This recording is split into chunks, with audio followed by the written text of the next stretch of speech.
ঘুরতেছে sir, loading হচ্ছে। এই যে এখন স্যার ঠিক আছে, এই যে আসছে। স্যার হ্যাঁ, সো আপনাদের রেকর্ডটা আমি যদি আল্লাহ না করুক ভুলেও যাই, তাহলে অবশ্যই মনে করাই দিন যে ভাই রেকর্ড কিন্তু শুরু করেন নাই, পরে কিন্তু আমার কাছে আর কিছু করার থাকবে না, একই ক্লাস আবার দুইবার নেওয়া সম্ভব না। তো কোনো সমস্যা নাই, আমরা আজকে তো তেমন কিছু এখনো পড়াই নাই। আচ্ছা, এখানে কমেন্টসটা একটু দেখে আসি। কমেন্টসে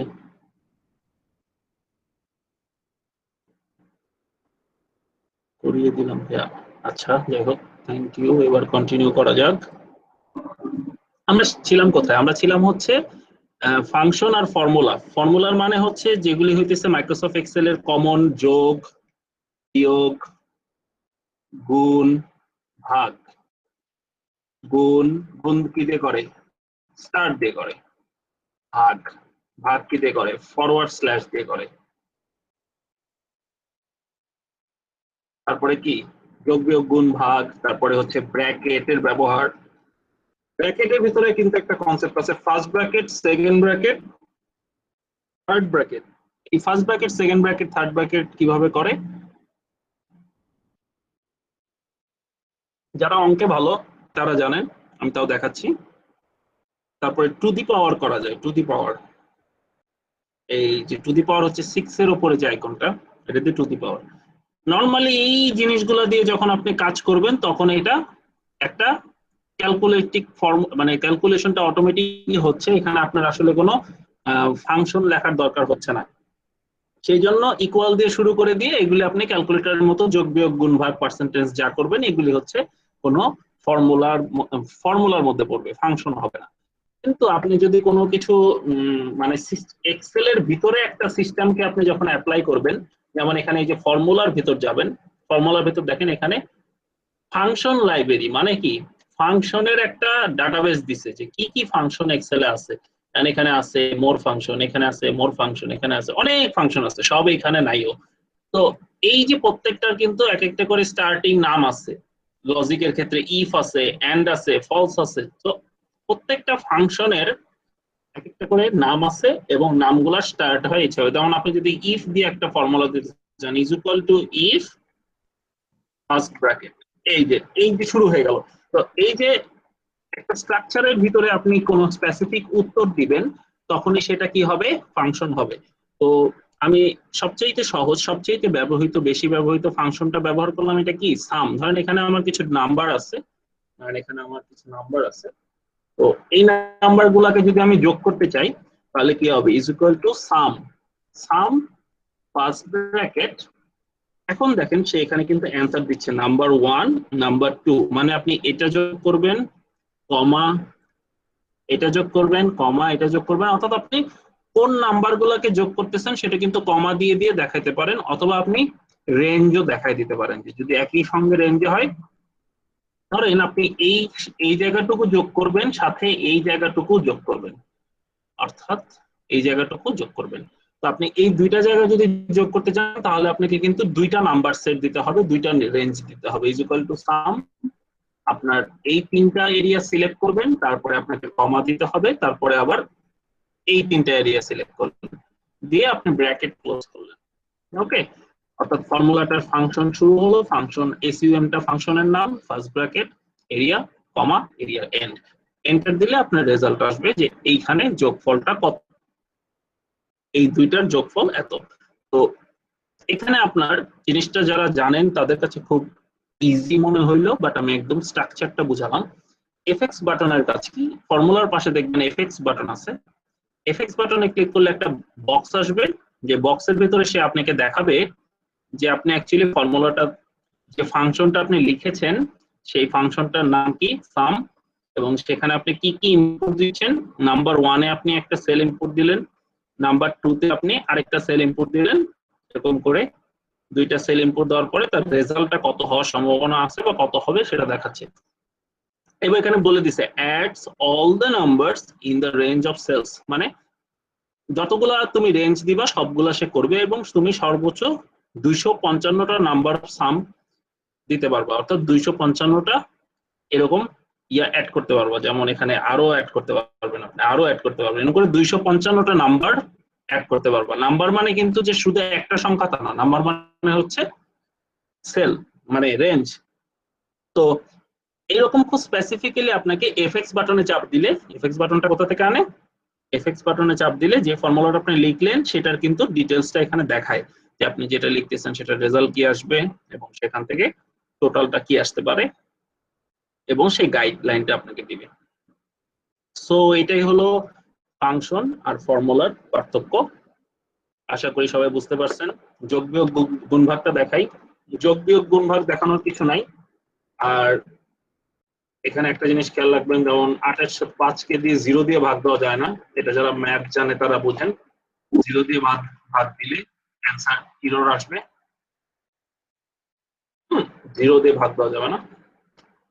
আর হচ্ছে ব্র্যাকেটের ব্যবহারটা হচ্ছে ধরেন ইজ ইকুয়াল টু 5 যোগ 2, এই এরিয়াটুকুকে আপনি একটা ব্র্যাকেটে দিলেন, to the power 2 plus to the power 2টাও আবার এই ব্র্যাকেটের মধ্যে দিলেন, তার মানে এতটুকু একটা সেপারেটেড অংশ। এটা থার্ড ব্র্যাকেট, সেকেন্ড ব্র্যাকেট, এটা লালটা হচ্ছে ফার্স্ট ব্র্যাকেট, আর বামেরটা দিয়ে আপনি আবার এখানে দিলেন হচ্ছে 3 + 2। ম্যাথ যেভাবে কাজ করে, ম্যাথের যে কন্ডিশন গুলো ঠিক একই ভাবে এটা কাজ করে, অর্থাৎ 5 আর 2 আগে যোগ হবে, যোগ হয়ে 7 হবে, 7-এর সাথে টু দি পাওয়ার 2 হবে, মানে 7 7 21 হবে, কত 7 7 কত 49 হবে, তারপরে হচ্ছে প্লাস দিয়ে আপনার 3 আর 2 যোগ হয়ে এটার সাথে এটা যোগ হয়ে যাবে। তো আপনি কিন্তু ফর্মুলার ইন ডিটেইলসটা তখন দেখতে পারবেন যে অ্যাকচুয়ালি এখানে ব্র্যাকেটে কোনটা। এটা যদি আপনি ব্র্যাকেট গুলো উঠাই দিতেন তাহলে কিন্তু আগে যোগ করতো, তারপরে আগে গুণ করতো, তারপরে ভাগ করতো, এরকম করে করে করতো। যেটা চারটা একটা ওরিয়েন্টেশন আছে, যারা ম্যাথ ভালো জানেন তাদের জানেন যে ম্যাথ আগে এক গুণ হয়, যোগ, তারপরে এরকম আছে, গুণ আর ভাগ মনে হয় কোনটা আগে আমার মনে নেই। বদমাশ নিয়মে হয় স্যার। হ্যাঁ, গুণ দিয়ে শুরু করে, ভাগ হয়, তারপরে যোগ হয়, তারপরে বিয়োগ হয়, করে এরকম করে করে শেষ হয়, যোগ বিয়োগ পরে হয়। তো ওটা যদি আপনি নিজের কন্ট্রোলে রাখতে চান তখন এটা ইউজ করবেন, বা সেলের ভিতরে যদি একাধিক ফর্মুলা ব্যবহার করতে চান তখনও ইউজ করবেন। আমি তো আবার পড়াশোনা খুব কম করছি সারা জীবন, তো আমার এগুলির প্রতি কোনো আগ্রহ নাই, দরকারও হয়নি। আমার যা দরকার হয় আমি তা শিখে নিই। তো টু দি পাওয়ারটা দেখাই দিই। টু দি পাওয়ার তো আপনি দেখলেনই যে 2 টু দি পাওয়ার 2, এটা যদি আপনি ইকুয়াল দেন তাহলে ফর্মুলা কাজ করবে। 2 টু দি পাওয়ার 2 হচ্ছে 4। সো শুধুমাত্র যে ইকুয়াল দিলে হবে তা না, আপনি এখানে প্লাস সাইন দিলেও কাজ করবে। তো নরমালি আমরা কেউ প্লাস সাইন ইউজ করি না, বাট ইকুয়াল দিয়েই করি। ওকে, এবার আমরা ফর্মুলা শেখা শেষ, আমরা ফাংশনে আসি। Clear all? ফাংশনে আসার আগে আমি আমাদের নতুন অতিথি যারা এসেছেন পরে তাদেরকে অ্যাকসেপ্ট করে নেই। 46 জন এখন পর্যন্ত আছে। ওকে, আমরা এখন কিছু ছোট ছোট ইজি ইজি ফর্মুলা শিখবো, যেগুলি মাইক্রোসফট এক্সেল ওপেন করার পর এটা না জানাটা একটা লজ্জার বিষয়। হ্যাঁ, তো আশা করি আমরা সবাই এটা জানি। তো তবুও যদি না জেনে থাকি, যাতে ভবিষ্যতে কেউ আপনাকে ছোট করতে না পারে, সেই জন্য আপনি এখন থেকেই প্রস্তুত হন। শেখার কোনো বয়স নাই, শেখার কোনো মানে লজ্জা নাই। সো আমরা বেসিকটা শিখি। হ্যাঁ, বেসিকটা কি? আগে একটা ছোট শীট বানাই, সিরিয়াল নাম্বার ধরেন, নেম ধরেন, বাংলা, ইংলিশ, ম্যাথ। আপনারা এখন কেউ করতে চান না, আপনারা আমার সাথে করতে গেলে আপনারা শিখতে পারবেন না। তো সিরিয়াল নাম্বার যদি আমি 1 2 দেই, আপনারা অবশ্যই করবেন কখন? ক্লাসটা শেষ করে নোট রাখবেন, প্র্যাকটিস করবেন। সো আমি ধরলাম 10টা সিরিয়াল নাম্বার দিলাম, তারপরে আমি দিলাম হচ্ছে নেম 1 দিলাম। এটাকে যদি টানি তো কি হবে, এক্সেল নেম 2 3 4 করবে, একটা আনুমানিক নাম দিলাম। এখন আমি কি করব, ধরুন আমি কিছু নাম্বার দেই। হ্যাঁ, নাম্বার আনুমানিক কিছু নাম্বার নিয়ে আসি। এটা আসলে আপনাদের শেখা দরকার নাই, তো আমি আপনাদের দিয়ে রাখি যদি আপনাদের কখনো কাজে লাগে। যেমন আমি প্রায় ইউজ করি র্যান্ড বিটুইন। র্যান্ড বিটুইন একটা ফাংশন।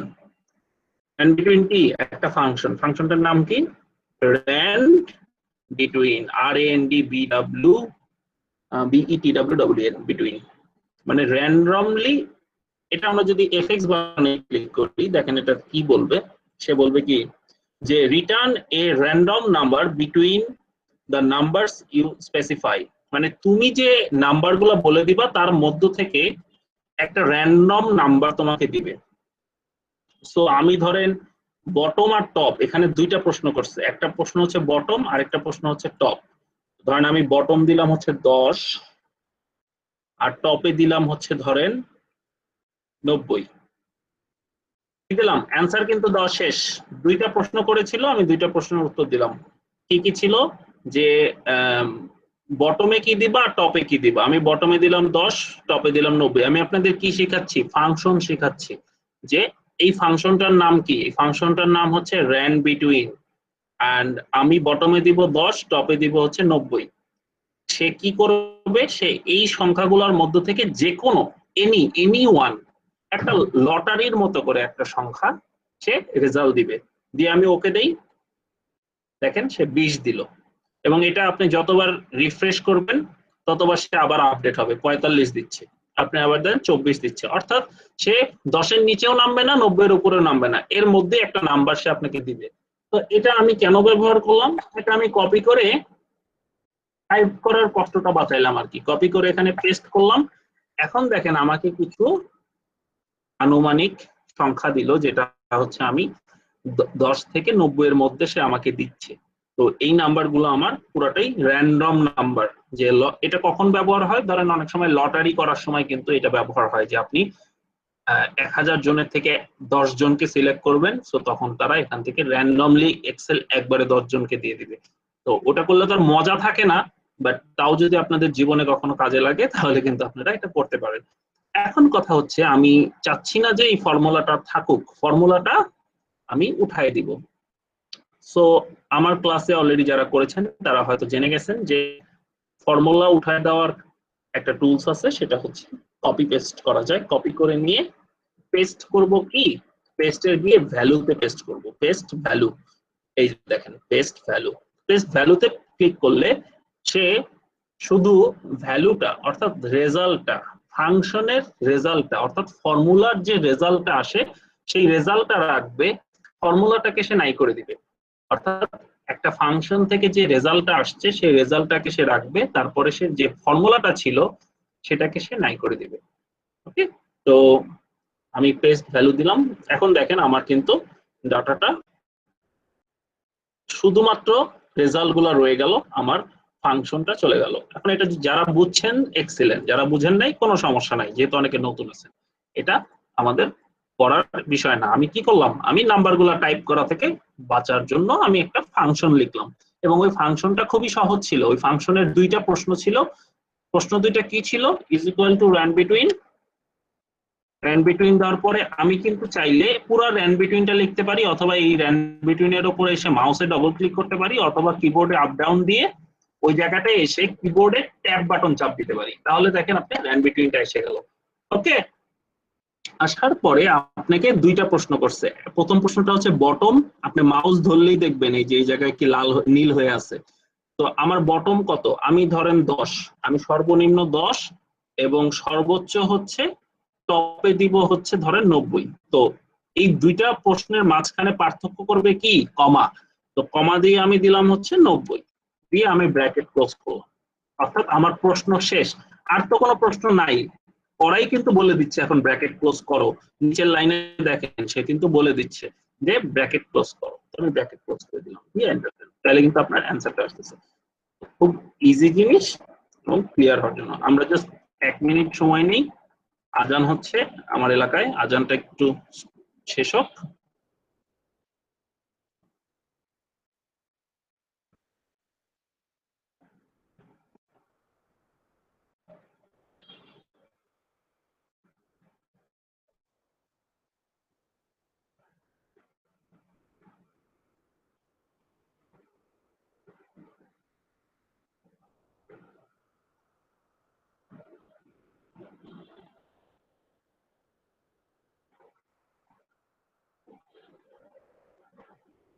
গত ক্লাসের স্ক্রিনশট তো দেখি নাই, স্ক্রিনশট দিয়ে রেখেন তো। দিয়েছিলাম তো। তাহলে আমি খেয়াল করিনি, যাবনি, আমি গ্রুপে দেখবো নি।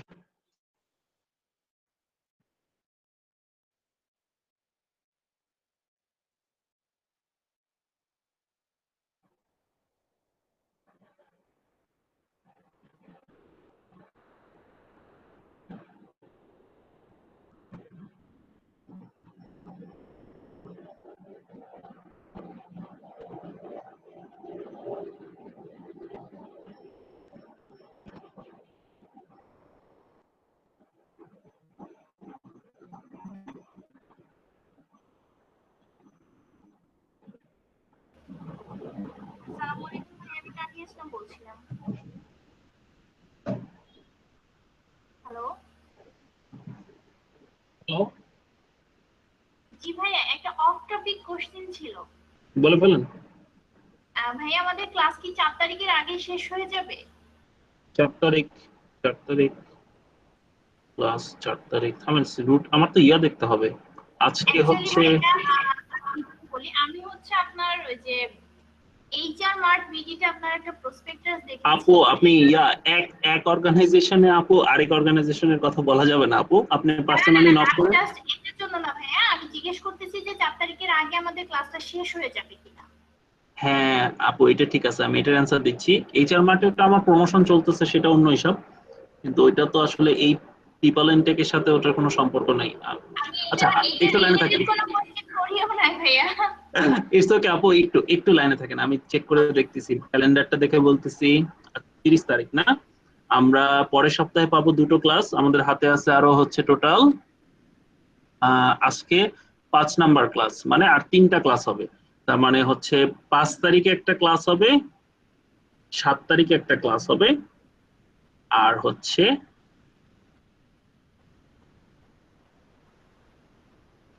কবে কবে হবে বলেন তো? 5 তারিখে একটা ক্লাস হবে, 7 তারিখে একটা ক্লাস হবে, আর 12 তারিখে একটা ক্লাস হবে, তাই না? এই 3টা ক্লাস হবে। 12 তারিখে গিয়ে আমাদের ব্যাচ শেষ হবে ইনশাল্লাহ, যদি সবাই সব ঠিক মতো বুঝে থাকি, কারো যদি কোনো সমস্যা না থাকে, তাহলে আমরা 12 তারিখে এসে গিয়ে শেষ করব, ঠিক আল্লাহ আছে যদি ভাইয়া। হ্যাঁ। আর আমরা এমনিতে তো আমাদের পিপল এন্ড টেকেরও নেক্সট ব্যাচ আসতেছে এক্সেলের, সেটাও শিডিউল পেয়ে যাবেন। আবার এদিক দিয়ে আমার অন্যান্য জায়গায় আমি যে ক্লাস করাই, সেগুলি তো আসলে পিপল এন্ড টেকের সাথে সম্পর্কিত না। তো আশা করি সেটা পিপল এন্ড টেকের প্রফিট পিপল এন্ড টেকেই থাকবে, আশা করি। এটা নিয়ে যাতে কেউ কোনো ভুল না বুঝে। ওকে আপু, ঠিক আছে। ভাইয়া আমরা এফএক্সটা কোথায় বলছিলেন জানি? ভাইয়া এফএক্স একটা বললেন যে এখন র্যান্ড বিটুইন এর পরে, ওটা কোথা থেকে জানি এফএক্সটা দাঁড়াইছিল? হচ্ছে ফর্মুলা বারের আপনি মোবাইল থেকে দেখতেছেন সাইফ ভাই? না না, না ভাইয়া, পিসি থেকে। আচ্ছা, এটা হচ্ছে এফএক্সটা হচ্ছে ইয়ার পাশে, ফর্মুলা বারের পাশে। যে আমি স্ক্রিন শেয়ার দিচ্ছি, আবার স্ক্রিন শেয়ার দিয়ে নেই, প্রেজেন্ট নাও। তানিয়া আপু, আপনি কষ্ট পাবেন না, হ্যাঁ, কারণ এটা খুবই সেনসিটিভ একটা ইস্যু। হ্যাঁ, একজনের না ভাইয়া, এটা মাইন্ড করার কিছু নাই। অ্যাকচুয়ালি আমি ওটাতে ইন্টারেস্ট, আমি ওখানেও না, আছি, সমস্যা নেই। পৃথিবীর মানুষজন সব সহজ সরল, তো কোম্পানিরা তো আর এত সহজ সরল না, বুঝলেন? একটা না সেনসিটিভ ভাইয়া, ইস্যু। সমস্যা নাই, আমি ওখানেও আপনার সাথে আমার দেখা হবে। ইনশাল্লাহ।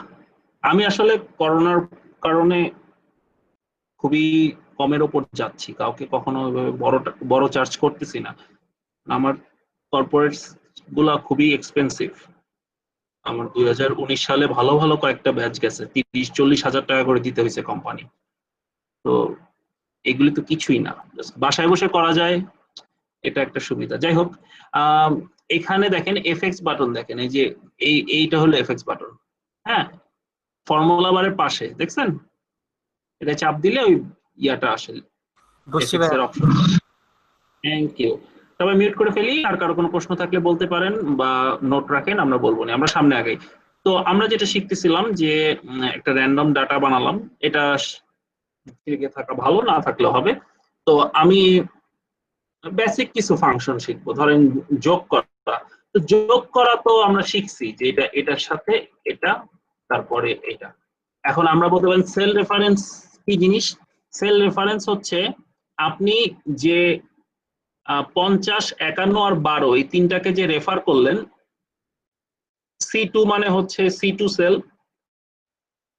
D2 লালটা মানে হচ্ছে D2 সেল, আর E2 মানে হচ্ছে এই যে এই সেলটা, মানে এটা কি কালার, যাই হোক পার্পল কালার মনে হয়, এই সেল। তো এই তিনটা সেল আপনি রেফার করে দিলেন, রিলেশন করে দিলেন, একটা সেলের সম্পর্ক করে দিলেন, এটাকে বলে হচ্ছে রেফারেন্স। এখন আপনি এই কাজটা কিন্তু রেফার না করেও করতে পারতেন। কিভাবে? Is equal two 50 plus 51 plus 12। এখানে কিন্তু আপনি ফর্মুলাটা লিখছেন, একই রেজাল্ট আসছে, কিন্তু এখানে কিন্তু আপনার সেলটা রেফার করা নাই।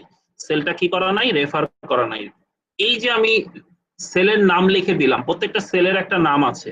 যেমন C2 নাম কেন C2? কারণ হচ্ছে C2 নাম হচ্ছে C2 হচ্ছে column number C2 rho number 2 column number 3, অর্থাৎ C কলামের আন্ডারে আছে, সেই জন্য তার C2। এরকম করে এক্সেলের প্রত্যেকটা সেলের একটা করে নাম আছে, প্রত্যেকটা রেঞ্জেরও একটা করে কি আছে? নাম আছে। রেঞ্জের নাম কিভাবে দেয়? রেঞ্জের নাম দেয় হচ্ছে সবার উপরের বাম দিকের সেলটা, সবার নিচের ডান দিকের সেলটা, এই দুইটা সেলের মাঝখানে তারা কি দেয়? একটা কোটেশনের মতো দেয়, এই যে ডবল এই যে এটাকে কি বলে? কোটেশনই বলে। এই এই আইকনটা দেয়। অর্থাৎ আপনি যখন এই সেল থেকে শুরু করে এই সেলটা সিলেক্ট করবেন, তখন আপনি কি লিখবেন? C1 বা C2 কোটেশন E11, অর্থাৎ আপনি C1 থেকে শুরু করে নিয়ে E11 পর্যন্ত দেখাচ্ছেন, একবারে টান দিয়ে দেখাচ্ছেন। তো আপনি ফর্মুলায় কি লিখবেন? Is equal to some C2 quotation E11। তাহলে ওটা কি হলো? রেঞ্জ হলো। যদি এটা একটা লাইনে হয়, একটা কলাম হয়, তখন আপনার কি হবে?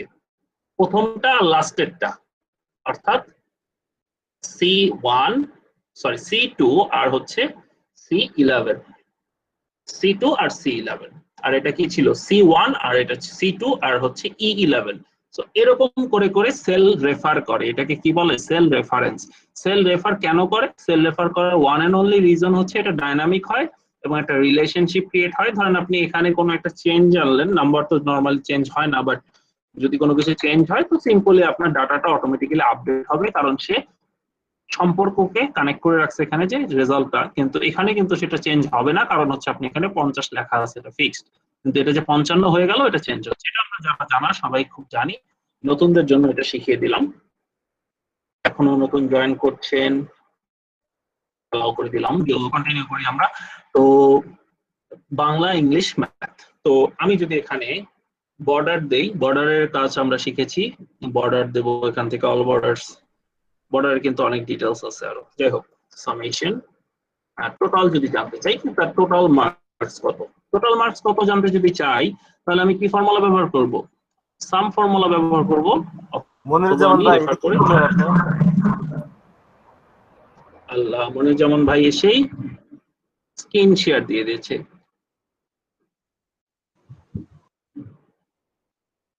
মনির ভাই আপনি স্ক্রিনটা স্টপ করেন, অথবা আপনি বের হয়ে আবার ঢোকেন। জি স্যার। স্টপ প্রেজেন্টিং বাটনে চাপ দেন। কি করবো স্যার একটু বলেন। আচ্ছা, কিছু করতে হবে না, আপনি আবার ঢোকেন ওই লিংকে। হ্যাঁ,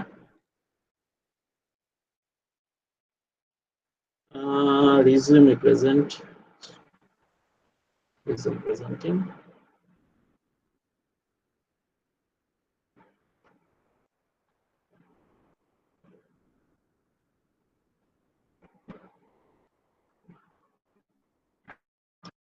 আচ্ছা, সাইড বাই জিজ্ঞেস করছে পার্সেন্টেজটা কি ফাংশনের? না, পার্সেন্টেজটা ফাংশনের না, পার্সেন্টেজটা ফর্মুলার। ধরেন আপনার এখানে 100 আর আপনি এখানে আছে হচ্ছে 20, তাহলে হচ্ছে কি আপনি যদি ইজ ইকুয়াল টু এত ইনটু এত পার্সেন্ট, তাহলে 20%, অর্থাৎ 200-র ভিতরে যদি আমি দেই 200-র মধ্যে 20 হচ্ছে 20%, 200-র মধ্যে 20% হচ্ছে 40।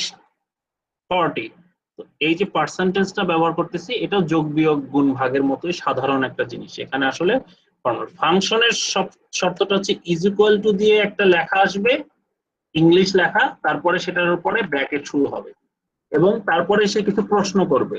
যেমন এখানে আপনি কি যোগ করতে চান, প্রশ্ন করছে, এরকম প্রশ্ন করবে, তখন এটা হলো ফাংশন। এবং আপনি এখানে পণ্ডিতি করে কোনো কিছু অন্য কিছু লিখলে হবে না, এটা ফিক্সড। তো ওগুলি হচ্ছে ফাংশন। আর ফর্মুলা তো আপনার কাছে ওপেন, আপনি যে কোনো কিছু কিছু করতে পারেন। তো আমি যোগফলের জন্য যে ফর্মুলাটা সেটা দেখব, আমি এভারেজ দেখব, তারপরে আমি ম্যাক্সিমাম দেখব, আমি মিনিমাম দেখব, আমি কাউন্ট দেখব। ওকে, ঠিক আছে, আমি আরেকটা দেখব হচ্ছে কাউন্ট এ। কাউন্ট এ, তারপরে কি দেখা যায়, মোটামুটি সহজ ফর্মুলাগুলো আমি দেখিয়ে দিচ্ছি। আমার রিসেন্ট ফর্মুলাগুলো তো মোটেও সহজ না, যাই হোক ফিনান্সিয়াল ফর্মুলার ভিতরে অনেক and or logic, true false বুঝবো। ওকে, ট্রু ফলস বুঝবো, ইজ ইকুয়াল টু ফর্মুলা আছে, সো আমরা ট্রু ফলস বুঝবো।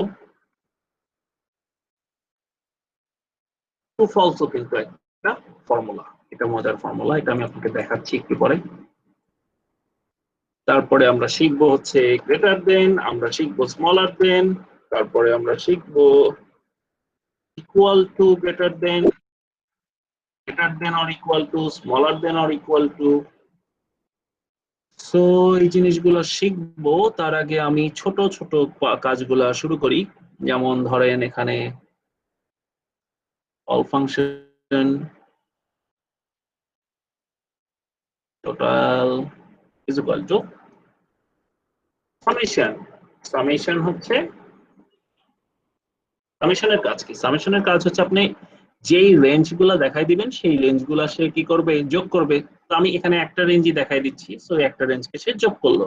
তো আমি এটাকে অ্যাভারেজ দেখি, is equal two average, AVERAGE, average. Average function দিয়ে দিলাম।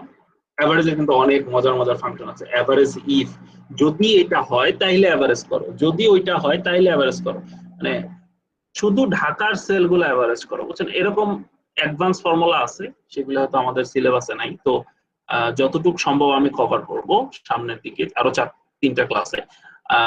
তার ভিতরে আমি কিছু নোট করে রাখছি যেগুলো আমি শিখাবোই, সেগুলো আমি অবশ্যই শিখাবো। তো সামনে আগাই। তো অ্যাভারেজের ভেতরে কিন্তু দেখেন, আপনি চাইলে যেই রেঞ্জটা সিলেক্ট করে দিবেন সেই রেঞ্জটা সে অ্যাভারেজ দিবে। অর্থাৎ তার অ্যাভারেজ হচ্ছে 39.33। এখানে দেখেন 3333টা হচ্ছে অনেকগুলো দশমিক হয়ে গেছে, আপনি চাচ্ছেন শুধু দশমিক কম থাকবে, এখান থেকে কমাই দিতে পারেন, দশমিক বাড়ানো কমানোর অপশন আছে। অথবা আপনি রাইট সেলফে ক্লিক করে ফরম্যাট সেলসে যেতে পারেন। ফরম্যাট সেলসে যাওয়ার পরে কিন্তু নাম্বারের দশমিকের ডেসিমাল প্লেসমেন্ট আছে, আপনি এটা বাড়ায় কমায় দিতে পারেন। আপনি যদি নেগেটিভ সংখ্যা থাকে কোনো, সেটাকে আপনি লাল দেখাইতে পারেন, অথবা আপনি ব্র্যাকেট ক্লোজ করে দিতে পারেন, তাহলে আপনাকে জিনিসটা লাল দেখাবে। এগুলি কি ফরম্যাটিং। ম্যাক্সিমাম, ম্যাক্সিমাম মানে কি? ম্যাক্সিমাম মানে হচ্ছে সবচেয়ে বেশি, খুবই সহজ। সো এটার ফর্মুলাটা হচ্ছে ম্যাক্স, MAX, ম্যাক্স, এবং এরিয়াটা দিয়ে দিলে কি করবে, সে সর্বোচ্চটা দিবে। শিখলাম ম্যাক্সিমাম, এবার আমি শিখবো হচ্ছে মিনিমাম, MIN।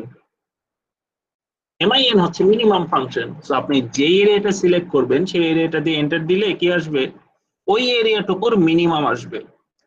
আর আপনি যদি কাউন্ট ফর্মুলা ব্যবহার করেন, COUNT। এখন কাউন্ট ফর্মুলাটা কেন ব্যবহার হয়? কাউন্ট ফর্মুলাটা মনে করেন ব্যবহার হয় হচ্ছে কে কয়টা পরীক্ষা দিচ্ছে সেটা আপনি জানতে চাচ্ছেন, তখন আপনি কিন্তু কাউন্ট ফর্মুলা দিলেন, যে এই যে 3টা। সো আমি ফর্মুলাটা ধরে নিচে টান দিলাম, তাহলে দেখেন ডবল ক্লিক করলে কিন্তু আমার নিচের টেবিলে তার ফর্মুলাগুলো চলে আসলো। এন্ড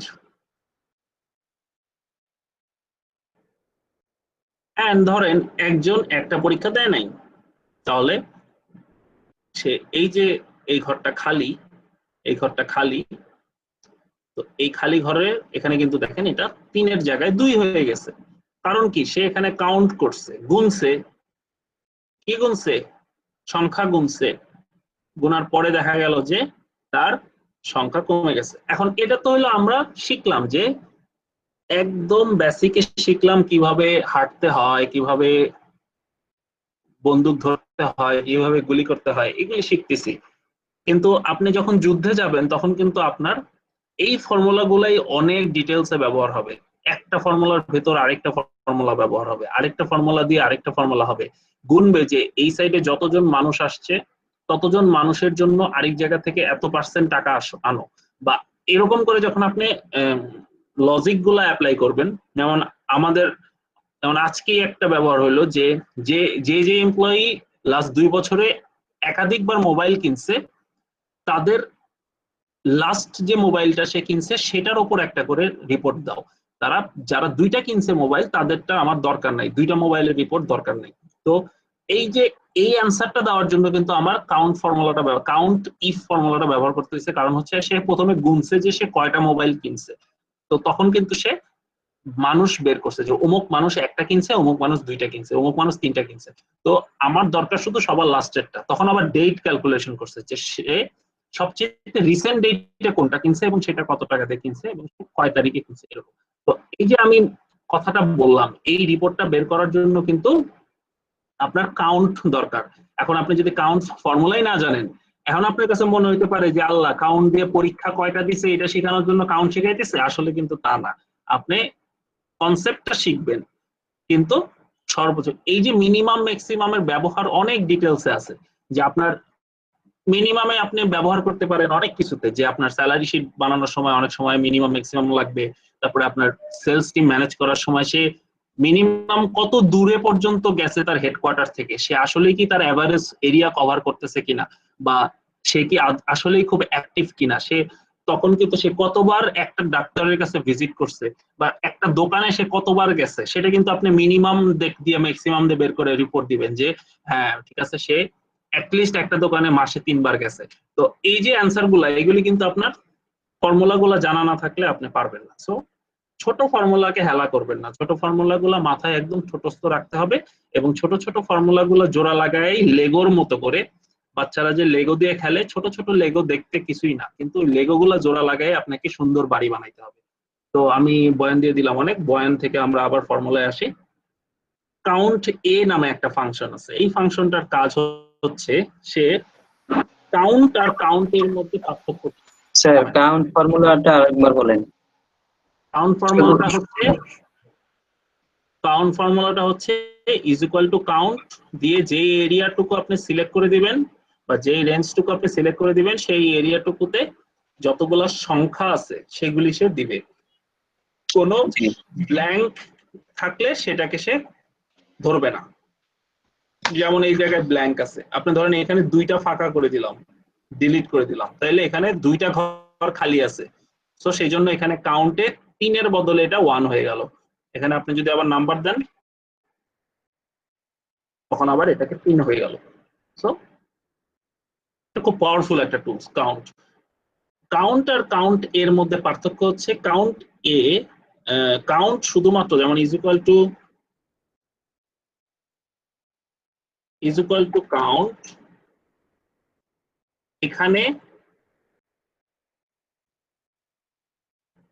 এখানে কাউন্টের রেজাল্ট কত আসবে কেউ বলতে পারবেন?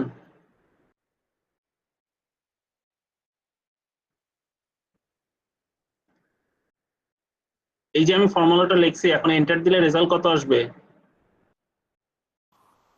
স্যার 10 আচ্ছা 9 স্যার।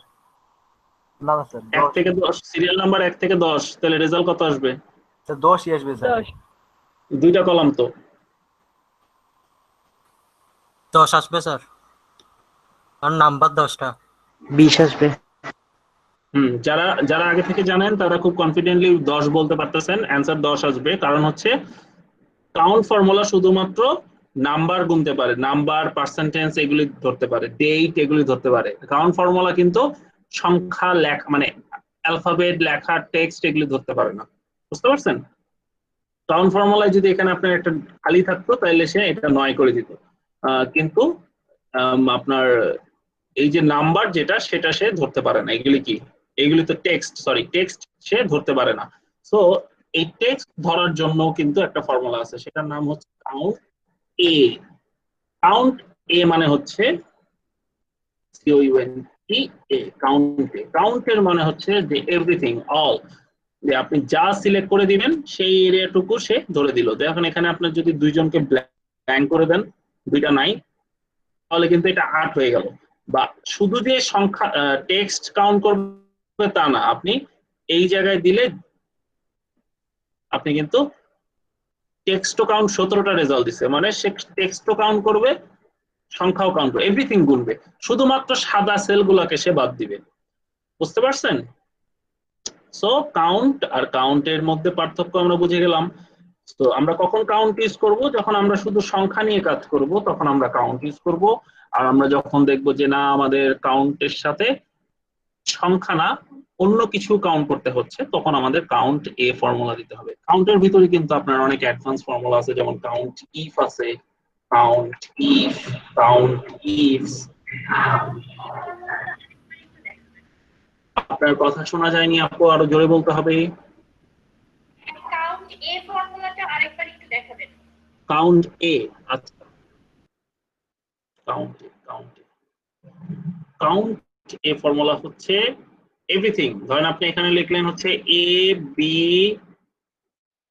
এক্স এম 5 6 10%, এতটুকু এরিয়ার ভিতরে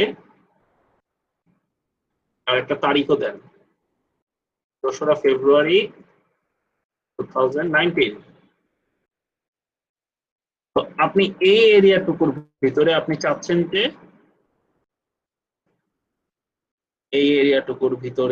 চাচ্ছেন যে সংখ্যা কয়টা আছে বা গুনতে চাচ্ছেন, ইজ ইকুয়াল টু কাউন্ট দিয়ে আপনি এরিয়াটা দেখাই দেন, তাহলে আপনার এখানে রেজাল্ট আসবে হচ্ছে 3 4 5, কত আসবে?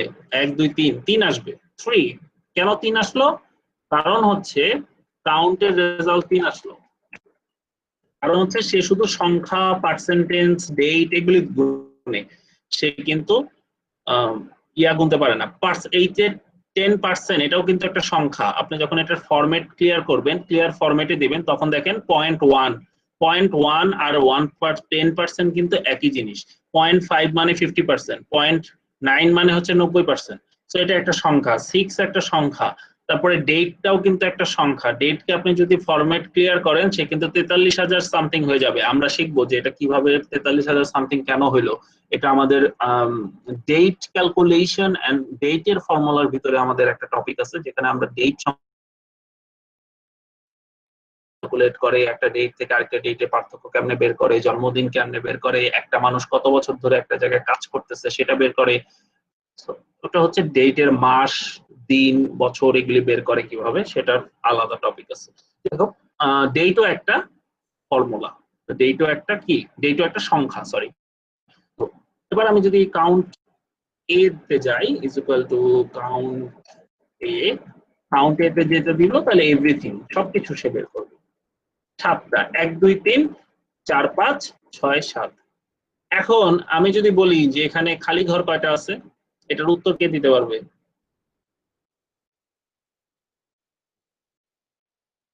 স্যার 2টা আছে স্যার। হ্যাঁ, এটা কোন ফর্মুলা দিয়ে এটা বাইর হবে? খালি ঘর স্যার। আর আমি তো দেখলাম 2টা আছে, এই কারণে বলছি স্যার, জানি না স্যার। হ্যাঁ, আপনি যদি বিশাল বড় হয় তখন, হ্যাঁ বিশাল বড় হয় তখন কেমনে হবে? কাউন্টের মাধ্যমে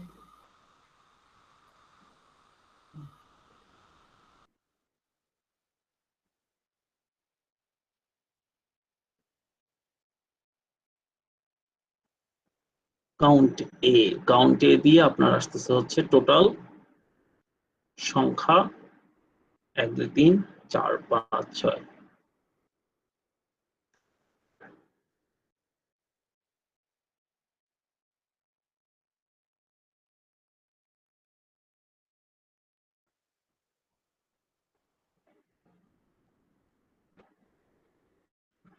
ইজ ব্ল্যাঙ্ক যদিও আমার আজকের টপিক না, বাট ইজ ব্ল্যাঙ্ক দিয়ে আপনি জানতে পারেন যে একটা সেল ট্রু আছে না ফলস আছে। সো এটা আমি আপনাদের শেখাবো ফলস। আচ্ছা, আমি কঠিন কোশ্চেন করে ফেলছি, আমি আপনাদের ঠান্ডা মাথায় আর একটু মাথা ঠান্ডা করাই আপনাদের দেখাচ্ছি। ওইটাতে আপনার কাউন্ট করতে হবে যে কিভাবে, মানে ব্ল্যাঙ্ক সেল কয়টা আছে, তারপরে ওইটা অ্যান্সার আসবে। যাই হোক, আমি যেটা সহজ থেকে আগাইতে থাকি, কাউন্টে শিখলাম, এবার আমরা ট্রু ফলস শিখবো। হ্যাঁ, কাউন্টে সবার ক্লিয়ার আশা করি, এবং এটা খুব সহজ, দেখে মনে হয় এটার কোনো কাজ নাই, কিন্তু এটার অনেক কাজ। ট্রু ফলস এর ব্যাপারটা হচ্ছে খুবই সিম্পল, যারা ম্যাথ বুঝে তাদের কাছে এটা কিছুই না। ধরেন এক সাইডে 50 আর এক সাইডে 50, এখন আমি একটা কথা বলবো, স্টেটমেন্ট দিব, ধরেন এই ঘর সমান সমান এই ঘর। এই কথাটা কি সত্য? মানে B19 is equal to C19? Sir সত্য স্যার। সত্য না? এই জন্য এটার অ্যান্সার আসছে ট্রু। এখন ধরেন এটা একটা 60 আর একটা 50, এখন কি আর সত্য হইলো? এখন তো মিথ্যা হয়ে গেল, অ্যান্সার আসছে ফলস। এটাই সিম্পল থিং, যে ইজ ইকুয়াল টু দিয়ে আপনি একটা কথা বলবেন। কথাটা কি? যে এই ঘর সমান সমান এই ঘর, আপনি একটা স্টেটমেন্ট দিবেন। স্টেটমেন্টটা যদি সত্য হয় তাহলে ট্রু, যদি সত্য না হয় তাহলে ফলস। খুবই সহজ। তাহলে আপনি যখন ধরেন গ্রেটার দেন দেবেন, যে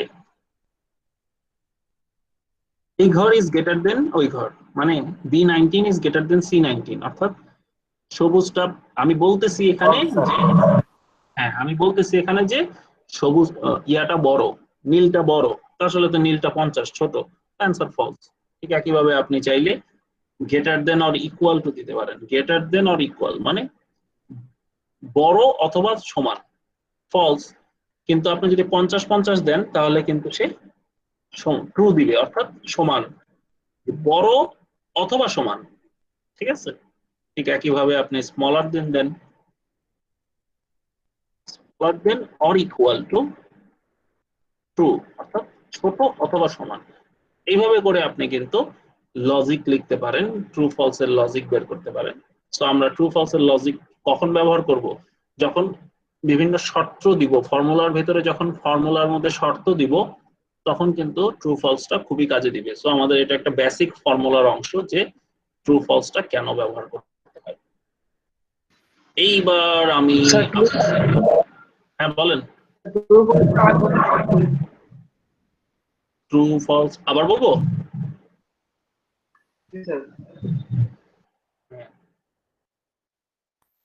স্যার স্যার একটা বিষয় হচ্ছে স্যার, ধরেন স্যার এখানে তো স্যার দুইটা ঘর ছিল, যখন স্যার মানে 50টার মতো ঘর থাকবে তখন স্যার আমি ট্রু ফলস কি মানে এই মানে সমান সমান সমান সমান এইভাবে লিখে লিখে বাই করতে হবে, নাকি সহজ কোনো শর্টকাট আছে? এটা ডিপেন্ড করবে আপনার চাওয়ার উপর। ধরেন আপনি এখানে যদি ধরেন সবগুলা সেলে 5 লেখেন, এবং আপনি যদি লেখেন ইজ ইকুয়াল টু এই ঘর ইজ ইকুয়াল টু এই ঘর ইজ ইকুয়াল টু এই ঘর ইজ ইকুয়াল টু এই ঘর, তার মানে কি এটার সাথে এটা সমান, এর সাথে এটা সমান, এর সাথে এটা সমান, অর্থাৎ এটা ফলস। কেন আসলে এটা ফলস? আপনাকে ইজ ইকুয়াল টু এই ঘর সমান সমান এই ঘর সমান সমান এখানে লজিক দিতে হবে, এন্ড লজিক দিতে হবে। আপনি একটা সেলের ভিতরে একটা লজিক দিতে পারবেন, আপনি একাধিক লজিক দিতে হলে আপনাকে এন্ড ফাংশনে যেতে হবে, তখন আপনি একটা লজিক দেওয়ার পরে আবার কমা দিতে হবে, আবার আরেকটা লজিক দেওয়ার পরে আবার কমা দিতে হবে, এরকম করে করে আগে। তো ওইটা আমরা শিখবো, এন্ড ফর্ম ফাংশন আমরা শিখবো। এই ঘর সমান সমান এই ঘর সমান সমান এইটা, এই ঘর সমান সমান এইটা, এরকম করে করে আমি 3টা লজিক দিলাম। 3টা লজিক দেওয়ার পরে আমি যখন এন্টার দিলাম 3টাই সত্য, সেজন্য এটা ট্রু। সো আমরা এন্ড অর শিখবো পরে। এরকম অনেক ওয়ে আছে, অ্যাকচুয়ালি শর্টকাট তো অবশ্যই আছে, সো খুঁজে বের করতে হয় আর কি যে কোনটা। যেমন অনেক সময় এমনও থাকবে যে আপনি জানেন ব্যাপারটা, কিন্তু আসলে আপনি কাউন্টও জানেন, আপনি সামও জানেন, আপনি কাউন্ট ইফও জানেন, কিন্তু আসলে ওই কয়টাকে মিলায়া যে একটা সলিউশন দিবেন ওইটা আপনার মাথায় আসতেছে না। আপনি ঠান্ডা মাথায় চিন্তা করতে থাকলে হয়তো দেখা যাবে এটা চলে আসবে। এটা ওয়ান কাইন্ড অফ মানে ক্রিয়েটিভ কিছু একটা। এটা যে শুধু সংখ্যার ক্ষেত্রেই ট্রু ফলস হয় তা না, কিন্তু আপনি চাইলে কিন্তু লেখাকেও সমান সমান দিয়ে ইয়ে করতে পারেন যে এটা ট্রু এটা ফলস, কারণ এই দুইটা ঘর সমান না। আমরা অনেক সময় লজিকে বলি যেমন জেন্ডার মেইল, তাহলে আমরা যদি এখানে দেখি মেইল, তাহলে ইজ ইকুয়াল টু এই ঘর সমান সমান মেইল। এখন যদি আমি এই কথাটা লিখি তাহলে এটা কিন্তু ভুল হবে, কারণ কি ফর্মুলার ভিতরে আপনি এই জায়গায় যেমন আপনি লিখছেন যে, আমি কিন্তু এখনো নতুন জিনিস শেখাচ্ছি, এই ঘর ইজ ইকুয়াল টু 50, এটা ট্রু এবং এটা নিবে, কিন্তু আপনি যদি লেখেন ইজ ইকুয়াল টু এই ঘর সমান সমান মেল, এটা ট্রু হওয়ার কথা না? ট্রু হওয়ার কথা তো, না স্যার, MALE তো স্যার ফলস হবে স্যার। হ্যাঁ MALE তো স্যার ফলস হবে, কারণ ওইটা MAIL আর এটা MALE।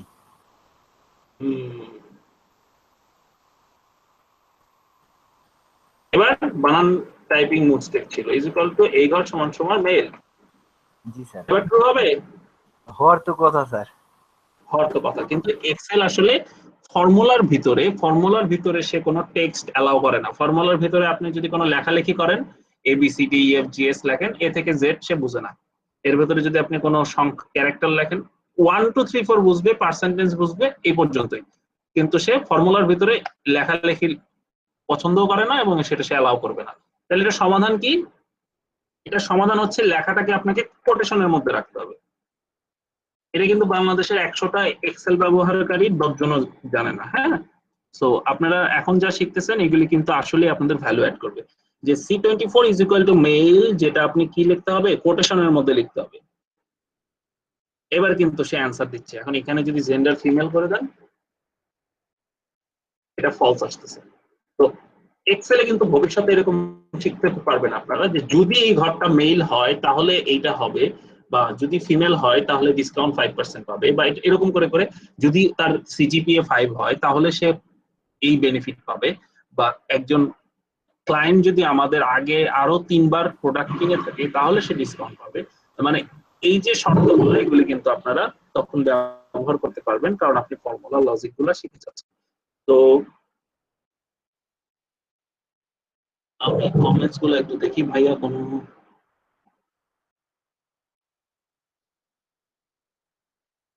কোনো ফরম্যাট ক্লিয়ার করার পরে সেটা আন্ডু করা যায় কিনা। যদি আপনি মনিরুজ্জামান ভাইয়া, আমি আপনাকে মনে বুঝাতে পারি নাই, প্রেজেন্ট নাও বাটনটায় চাপ দিলে কিন্তু আপনার স্ক্রিনটা চলে আসে, তখন কিন্তু আর আমরা আপনাকে দেখতে পারি না। সরি, আমার স্ক্রিন আপনারা দেখতে পারেন না, আপনার স্ক্রিনটা আমরা দেখতে থাকি।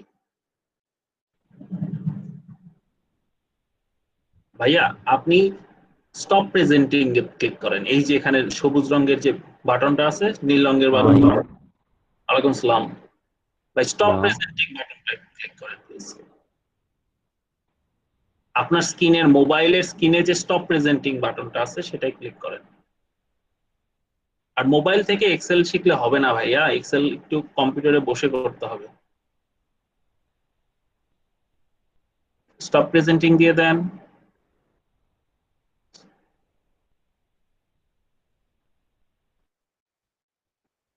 কি আর করার, খুবই দুঃখজনক, আমি এত করে শেখানোর চেষ্টা করেও শিখাইতে পারিনি। যাই হোক ভাইয়া, কোনো ফরম্যাট ক্লিয়ার, হ্যাঁ ফরম্যাট ক্লিয়ার করলে আন্ডু করা যায়, আমার জানা মতে করা যায় এবং আমি করে থাকি, কিন্তু বড় অ্যামাউন্টের একটা ম্যাসিভ চেঞ্জ আনলে সেটা আবার পরে করা যাবে না, অনেকক্ষণ পরে আন্ডু করা যাবে না, বাট লাস্ট আগের 3-4টা কন্টেন্ট করা যাবে।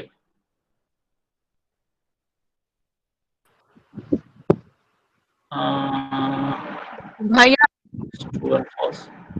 ভাইয়া হ্যাঁ, ওই কাউন্টটা যদি আবার একটু মানে বলতেন, আর 100%টা কাউন্টটা বলি, কাউন্ট হচ্ছে, হ্যাঁ বলেন, আপনি বলে ফেলেন আপু। 100% ওই যে বাংলা ইংলিশ তারপর আরো সাবজেক্ট লিখেছেন যে মানে 100% কে ওদের মধ্যে ভাগ করাটা একটু দেখাবেন। ওটার নাম হচ্ছে র্যান্ড বিটুইন, আমি ফর্মুলাটা লিখে দিচ্ছি, ইজ ইকুয়াল টু, সরি লিখে দিচ্ছি, এই ফর্মুলাটার নাম হচ্ছে র্যান্ড বিটুইন। আর কাউন্ট এর মধ্যে পার্থক্য হচ্ছে, কাউন্টের মধ্যে পার্থক্য হচ্ছে, কাউন্ট হচ্ছে শুধু সংখ্যা গুনে, আর কিছু গুনবে না। 100টা ঘরের ভিতরে যতগুলো সংখ্যা আছে ততগুলো সে নিয়ে আসবে। আর কাউন্ট এর ভিতরে সংখ্যা হোক, নাম থাক, যেটাই হোক, খালি ঘর না হইলে সেটাকে ধরে ফেলবে। ঠিক আছে, কাউন্ট আর কাউন্টের মধ্যে পার্থক্য হচ্ছে। আর আরেকটা কোশ্চেন আছে, why should we use true and false. হ্যাঁ, পার্টিকুলারলি এক্সাম্পল দিয়ে বোঝানোর জন্য কিন্তু আমি এখন আপনাদেরকে ফর্মুলার বেসিক কনসেপ্টটা দিচ্ছি। ট্রু আর ফলস এর কনসেপ্টটা এই জন্য লাগবে, আপনি বিভিন্ন সময় লজিক ব্যবহার করবেন যে স্ক্রিনটা দেখতে যাচ্ছে না, হ্যাঁ স্ক্রিনটা দেখাচ্ছে না। কিন্তু দেখাচ্ছি না আমি, সেই জন্য দেখতে পাচ্ছেন না। আমি স্ক্রিন দেখাবো কোন সাহসে? আপনাদের তো স্ক্রিন দেখালে আপনারা স্ক্রিন শেয়ার করে দেন, এই জন্য দেখাতে পারতেছি না। আচ্ছা, আমি আসতেছি স্ক্রিনে। যেটা ওইটা কি ছিল? ওইটা ছিল হচ্ছে ট্রু ফলস কেন ব্যবহার হয়। ট্রু ফলস ব্যবহার হয় হচ্ছে লজিক টার্মসে। ধরেন আপনি একটা লজিক বললেন যে যদি একটা স্টুডেন্ট ভার্সিটিতে ভর্তি হতে চায় তাহলে তার ডিসকাউন্টের পলিসি হচ্ছে মেইলের জন্য 5%, ফিমেলের জন্য 10%, আর তাদের সিজিপিএ যদি মানে এসএসসি আর এইচএসসি তে যদি 5 থাকে, দুইটাতেই যদি 5 থাকে, তাহলে আমরা তাকে আরো এক্সট্রা 5% করব, কি বলে, ডিসকাউন্ট দিব। এই যে আপনি এই স্টেটমেন্টটা যখন আপনি এক্সেলে বলেন যে is equal two if formula দিয়ে, তখনই কিন্তু আপনার এই ট্রু ফলস গুলা কাজে দিবে, যে যদি এটা সত্য হয় তাহলে এইটা হবে, যদি এটা মিথ্যা হয় তাহলে এটা হবে। এরকম করে করে কাজগুলা ব্যবহার করতে হয়। আমরা অনেক সময় দুইটা শীটের ভেতর মিলে, আমি আরো সহজ এক্সাম্পল দেই, আমি দিচ্ছি। প্রেজেন্ট নাও আমার তো প্রেজেন্ট ছিলই, আমাদের রিজিউমে দিতে হবে না, রিজিউম প্রেজেন্টিং। ওকে,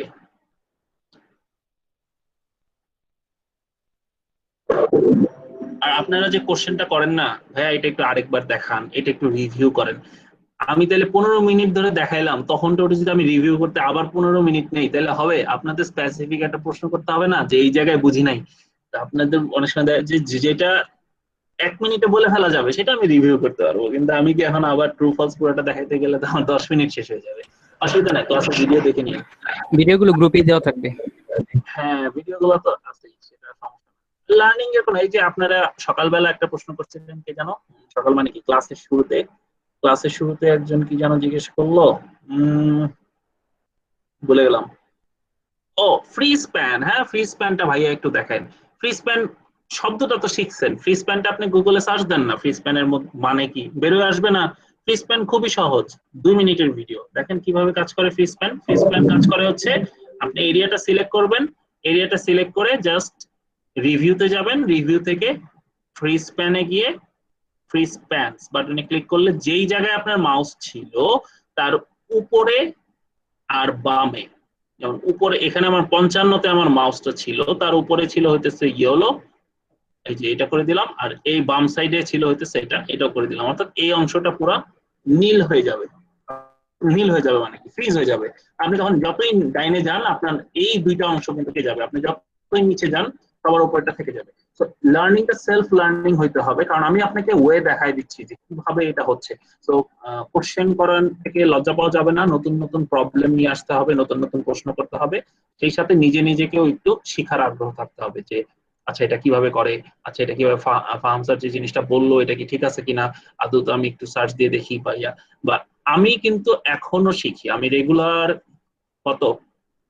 লাস্ট অনেক বছর ধরে, 10 বছরের কাছাকাছি ধরে আমি প্রত্যেকদিন রাত্রেবেলা মোটামুটি চেষ্টা করি 10-15 মিনিট ভিডিও দেখার। কারণ আপনি যদি ভিডিও দেখেন তাহলে কিন্তু আপনি নতুন নতুন জিনিস শিখতে পারবেন।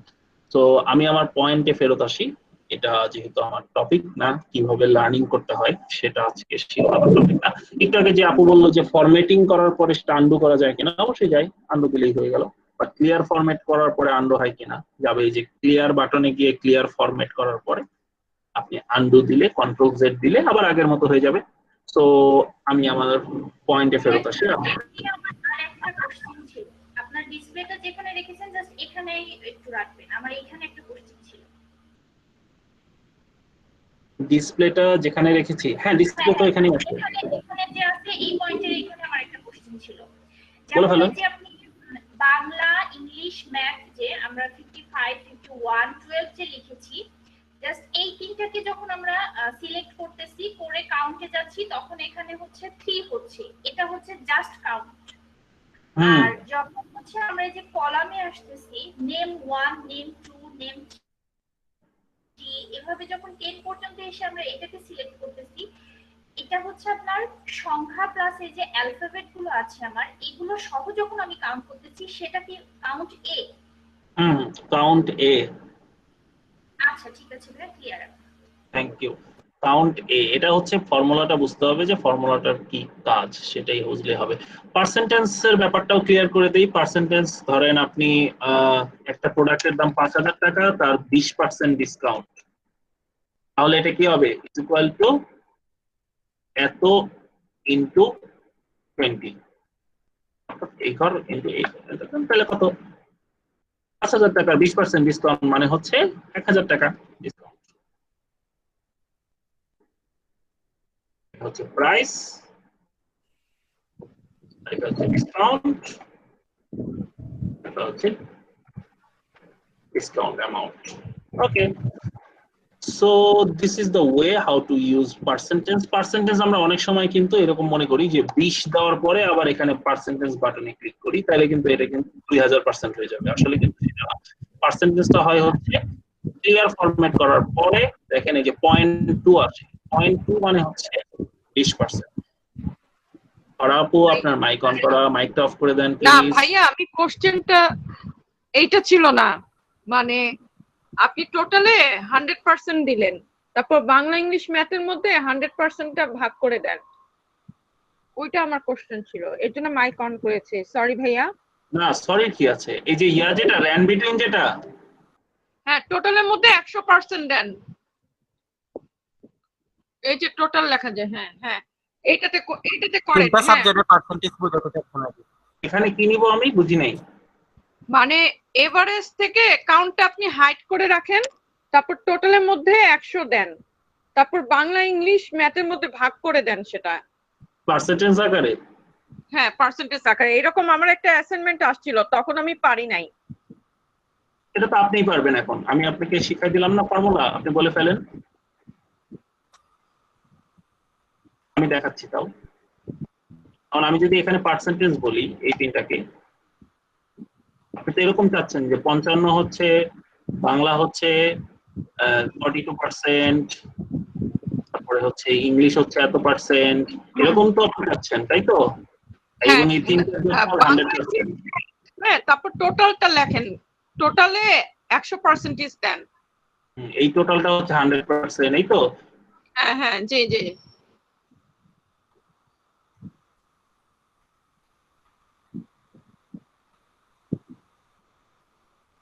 এটা কিন্তু আপনাদের শেখানো হয়ে গেছে, কারণ আমি আপনাদের যোগ করাও শিখাইছি, বিয়োগ করাও শিখাইছি। এখন ফর্মুলা বের করে নাও আপনাদের টুলস, আমি তাও দেখাই দিচ্ছি যে আপনার total divided by this one কত আসছে, 225%, তাহলে উল্টো হয়েছে। তাইলে ওইটা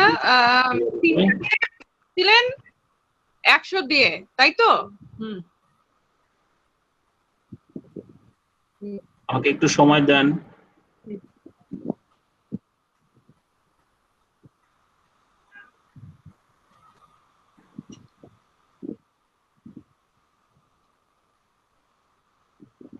এই তিনটার যোগফল কত? 47 যোগ 43 যোগ 10 মানে হচ্ছে 100%। ভেরি সিম্পল, যে আপনি কোন সাবজেক্টে কত পার্সেন্টেজ। তাইলে প্রথমে আপনার টোটালটা থেকে বড়টা থেকে ছোটটা থেকে বড়টা ভাগ দিতে হবে। ছোটটা থেকে বড়টা দিতে হবে। ছোটটা হবে, বড়টা হবে হচ্ছে টোটালটা, এই তিনটার যোগফল, ঠিক আছে? অর্থাৎ C2। ক্লিয়ার? জি, ক্লিয়ার। Thank you. এবার থ্যাংক ইউ। আপু কোশ্চেনটা ভালো ছিল, আমি আসলে বুঝতে পারিনি, এই জন্য আসলে এরকম হচ্ছে। ঠিক আছে, লেটস কন্টিনিউ। আমাদের এটা এখন আমরা যেহেতু এটা করে ফেললাম, এটা আমরা ডিলিট করতে পারি। আমাদের এখানে আচ্ছা, আপনাদের কন্ডিশনাল ফরম্যাটিং মনে ছিল? কন্ডিশনাল ফরম্যাটিং কিভাবে করে? এখান থেকে কিন্তু এখানে কিন্তু অনেক টুলস আছে কন্ডিশনাল ফরম্যাটিং এর। সো কন্ডিশনাল ফরম্যাটিং এ যদি আমি বলি যে যারা 80-র উপরে পেয়েছে গ্রেটার দেন 80 গ্রিন করে দাও। আর যারা ফেল করেছে 40 নিচে লেস দেন 39 তারা ফেল। মনে করাই দিলাম রিভিউ ফ্রি স্যার স্প্যানও কিন্তু কন্ডিশনাল ফরম্যাটিং জি স্যার মানে দুইটা একসাথে আমি ইউজ করতে পারবো, মানে আমি স্যার এটা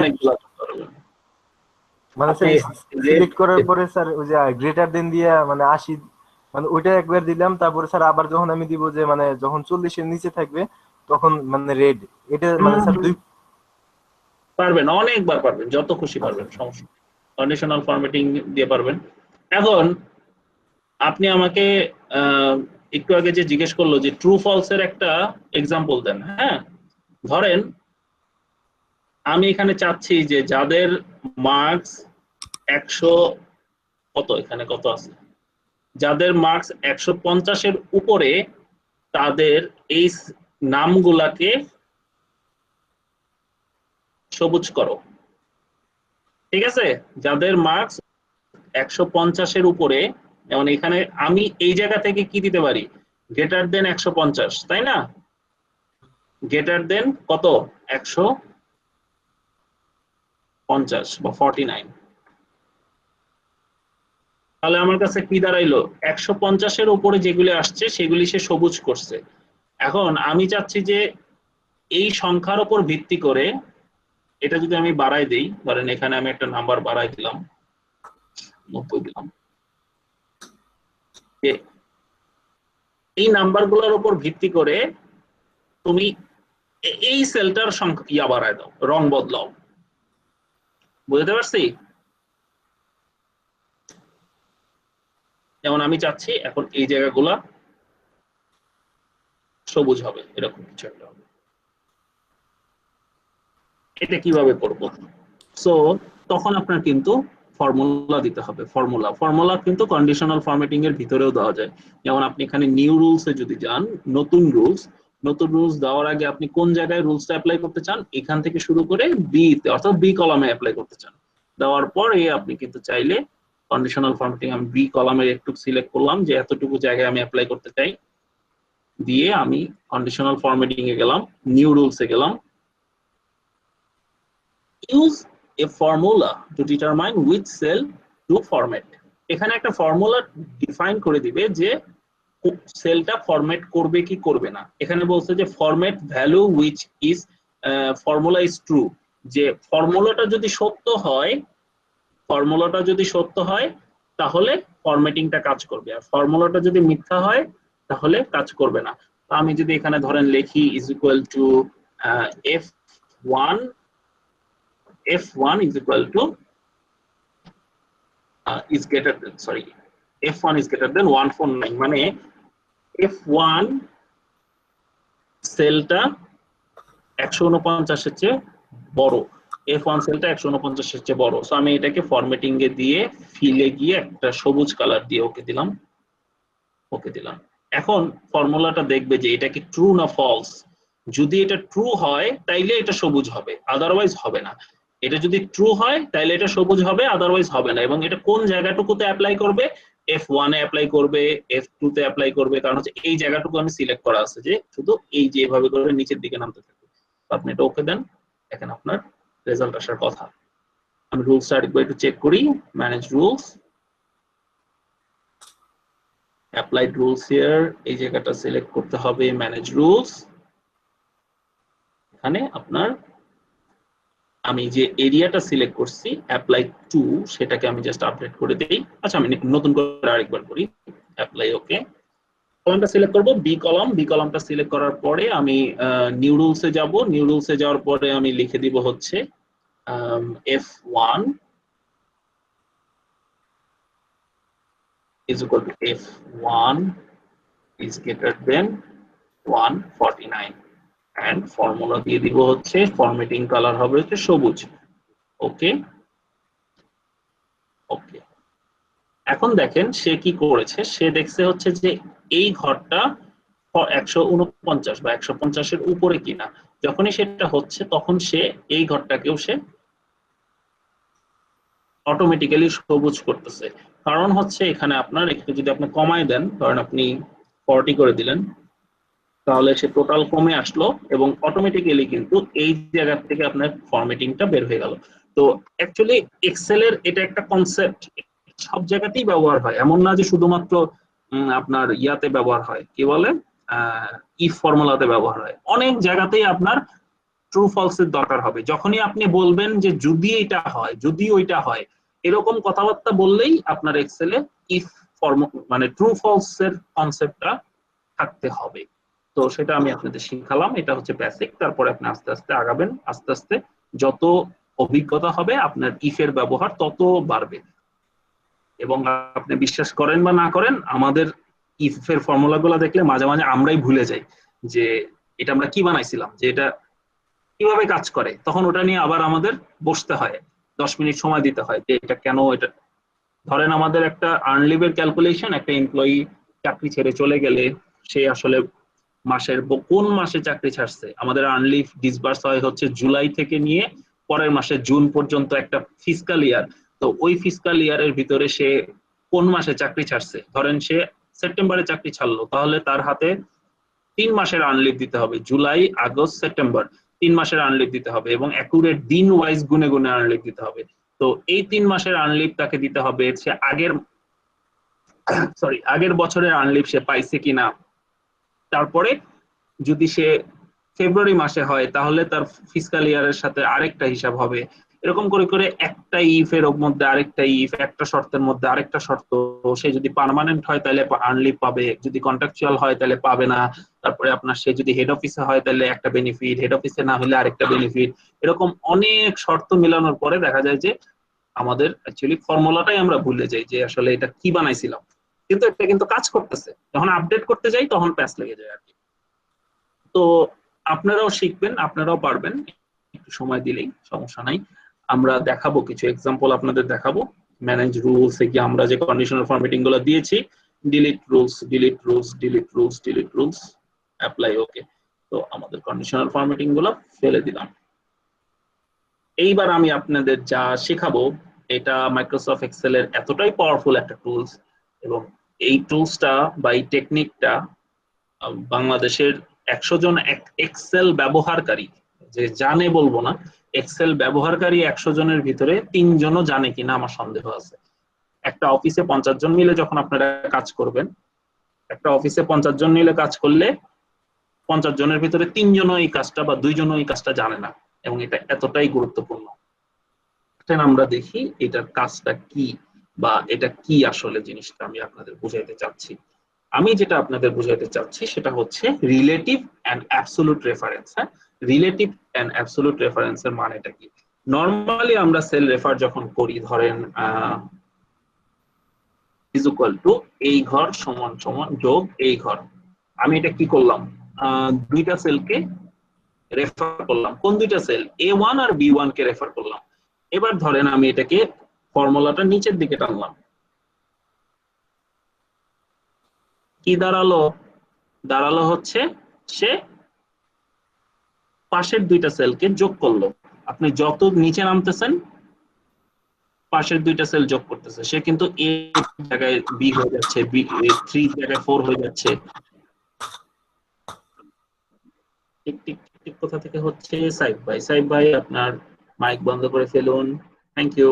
কোশ্চেন থাকলে নোট রাখেন, করে দিন। আমি যেটা দেখাচ্ছি সেল রেফারেন্সের যেটা, এই রেফারেন্সটাকে বলে হচ্ছে, এটা ন্যাচারাল রেফারেন্স, আমরা সবাই পারি যে এটা হলো রিলেটিভ রেফারেন্স। এটা একটার সাথে একটা রিলেটেড। আমি নিচে নামতে থাকবো, সে A2 A3 A4 A5 অর্থাৎ সেও নিচে নামতে থাকবে। এখানে একটার সাথে একটা রিলেটেড রেফারেন্স, এটাকে বলে কি? Related reference. আপনি ডান দিকে যেতে থাকবেন, দেখেন পাশের দুইটা, এই দুইটা, পাশের দুইটা, এই দুইটা, C D E F, এটাকে কি বলে? Relative reference. অর্থাৎ আপনি একটা সেলের সাথে আরেকটা সেলের একটা রিলেশন করে দিলেন, যাতে আপনি নিচে টানলে সে সেলটা, যেই সেলটার সাথে সম্পর্কটা ছিল সেই সেলটাও নিচে নামে, আবার আপনি ডাইনে গেলে সেই সেলটা যেন আপনার সাথে সাথে ডাইনে যাওয়া শুরু করে। এতটুকু বুঝছি? কারো কোনো প্রশ্ন আছে রিলেটিভ রেফারেন্সের?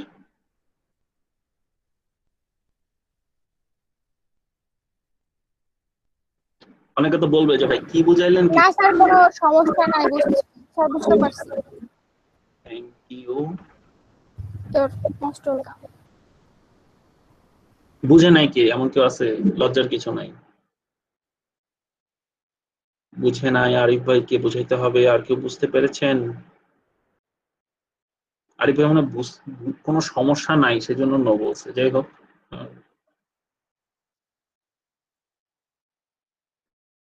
Clear clear clear.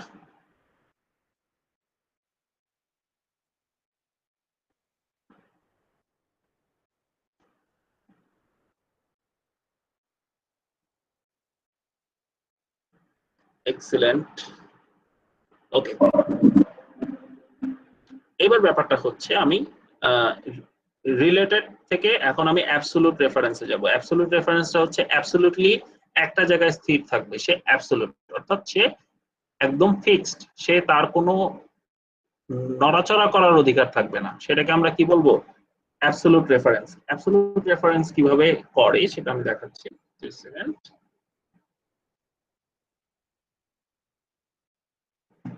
Absolute reference করার জন্য আপনাকে দিতে হবে হচ্ছে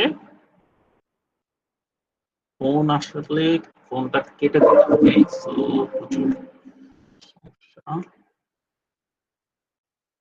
আমরা যে রেফারেন্সটা লিখলাম এখানে দুইটা রেফার করেছি, A1 আর B1। আমরা অ্যাবসোলুট রেফারেন্স যখন লিখব কিবোর্ডের F4 দিয়েও করতে পারি বা ডলার দিয়ে দিতে পারি, কিবোর্ডের ডলার। এখানে আমি A1 এর আগে একটা ডলার দিলাম, 1 এর আগে একটা ডলার দিলাম। হ্যাঁ, এর আগে একটা ডলার দিলাম, 1 এর আগে একটা ডলার দিলাম। ডলারটা কোথায় ছিল? ডলারটা ছিল হচ্ছে শিফট ধরে রেখে 4, কিবোর্ডের শিফট ধরে রেখে 4 এর মধ্যে দেখবেন ডলার আছে। এর আগে একটা ডলার, তার মানে এ একটা হচ্ছে এ কলাম, এ কলামের আগে ডলার, 1 এর আগে একটা ডলার, মানে হচ্ছে 1 রো এর আগেও একটা ডলার। এবার আপনি আপনার ফর্মুলাটা নিচে টানেন। আমরা আগে কি দেখেছিলাম? বামের দুইটা যোগ করেছিল, বামের দুইটা এখন তো আর বামের দুইটা যোগ করতেছে না, সে A1 এর সাথে B2 যোগ করতেছে, A1 এর সাথে B3 যোগ করতেছে, A1 এর সাথে B4 যোগ করতেছে, A1 এর সাথে B4। অর্থাৎ আপনি যতই নিচে নামেন, আমাদের সম্মানিত A1 আর A2 হবে না, কারণ 2 এর এই 1 এর আগে একটা ডলার দেওয়া আছে, সেই জন্য 1টা 2 হবে না, 1টা সবসময় 1ই থাকবে, 1 এর আগে ডলার দেওয়া আছে। সো এ যতই নিচে নামুক সবসময় কি থাকবে? 1 থাকবে। ঠিক একইভাবে আপনি যখন এটাকে ধরে ডান দিকে টান দিবেন, সে A1 B1, ভালো কথা। পরেরটায় যান, A1 C1, A1 D1, অর্থাৎ A1 আর চেঞ্জ হবে না, কারণ এর আগে ডলার আছে, 1 এর আগে ডলার আছে। সো এটাকে বলে হচ্ছে রিলেটিভ রেফারেন্স, অ্যাবসোলুট রেফারেন্স। হ্যাঁ, রিলেটিভটা হচ্ছে অটোমেটিক্যালি আপনার সাথে নামতে থাকবে, আর অ্যাবসোলুটটা হচ্ছে অ্যাবসোলুটলি ঠিক থাকবে। এটা এতটাই পাওয়ারফুল, এটা অনেক ইম্পর্টেন্ট, অনেক পাওয়ার সেভিংস একটা টুলস, এবং এটা আপনারা যখন ভিলুকআপ ইউজ করবেন, ইনডেক্স ম্যাচ ইউজ করবেন, তারপরে আপনার বিভিন্ন ফর্মুলাতে টেবিলকে লক করে রাখবেন। দেখেন আপনি ফর্মুলা বানায় ডান দিকে টান দিচ্ছেন, আপনার টেবিলও ডান দিকে সরাসরি করছে। তারপরে আপনি একটা এ থেকে ডি কলাম রেফার করছেন, আপনি ডান দিকে টান দিলেন, আপনার এ কলাম বি কলাম হয়ে যাচ্ছে, সি কলাম হয়ে যাচ্ছে। সো ইটস ভেরি ইম্পর্টেন্ট যে একটা ফোন আসতেই আছে তো আসতেই আছে, আমাকে একটু অনুমতি দেন, আমি ওনাকে জাস্ট বলে দিই আমি ক্লাসে। হ্যালো, আসসালামু আলাইকুম। হ্যালো,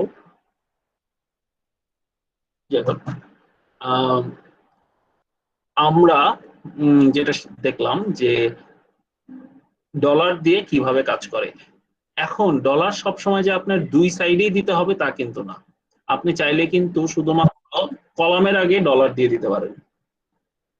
যেমন এর আগে আপনি ডলার দিয়ে দিলেন, এর আগে আপনি ডলার যেহেতু দিলেন, এখন কি হবে দেখেন, আমি ফর্মুলাটা দেখেন, এর আগে ডলার দিছি, 1 এর আগে দেই নাই, B1টা তো নরমাল, ওকে আমি নরমালি রাখছি। এখন আমি যখন নিচের দিকে নামবো,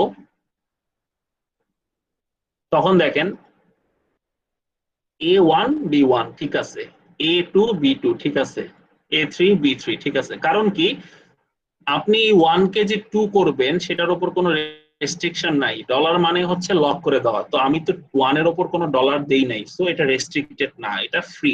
সো আপনার এটা অ্যাবসলিউট রেফারেন্স হয় না, এটা রিলেটেড রেফারেন্স। কিসের ক্ষেত্রে? রো এর ক্ষেত্রে। কিন্তু কলামের ক্ষেত্রে কিন্তু আপনি রেস্ট্রিকশন দিয়ে রাখছেন যে আপনি ডান দিকে যেতে পারবেন না। আপনি যখনই এটা ডান দিকে টান দিবেন তখন কিন্তু দেখেন সে A1 এই থাকতেছে, সে A1 এই থাকতেছে, সে A1 এই থাকতেছে। অর্থাৎ এই এটার বি হচ্ছে না, সি হচ্ছে না, ডি হচ্ছে না, কারণ হচ্ছে সে এর আগে ডলার আছে। So that is the thing. একটু পরে আমি আপনাদের প্র্যাকটিক্যাল বুঝাবো, আরো প্র্যাকটিক্যালি বুঝাবো যে কোন কাজে এটা ব্যবহার হইতে পারে। তো আমি আপনাদের তা বোঝানোর আগে আমি আপনাদের কাছে প্রশ্নের অপশনটা ওপেন করে দিচ্ছি যে একটু ক্লিয়ারলি বলেন তো কোনো বুঝতে অসুবিধা আছে কিনা। যদি থাকে তাহলে আমি আপনাদের আবার বলি। স্যার বুঝতে পারছি, কোনো সমস্যা নাই, আমার অন্য কারো থাকতে পারে। Thank you. You're welcome.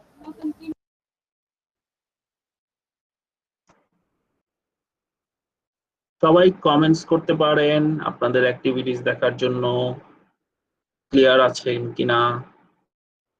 একটা বড় অংশ মোবাইল দিয়ে ক্লাস করতেছে, যে কারণে ক্লিয়ার ক্লিয়ার ক্লিয়ার, তিনজন clear, clear clear clear clear clear, so clear clear clear clear.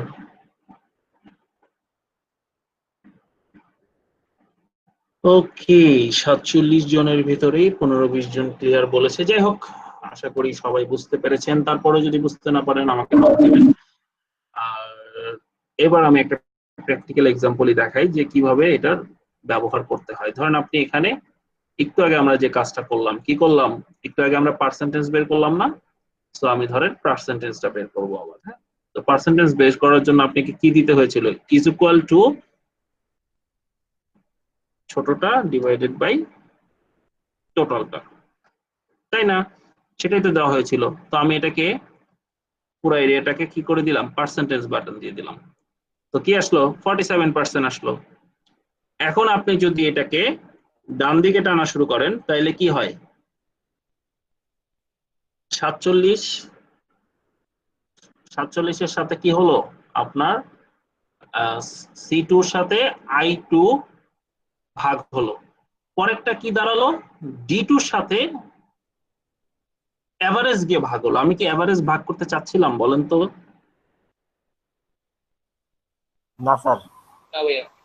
আমি তো চাচ্ছিলাম টোটালটা ভাগ করতে, তাই না? তাইলে আমাকে বলে দিতে হবে ভাইয়া আমি ডাইনে যাব, কিন্তু ডাইনে যাব কার জন্য?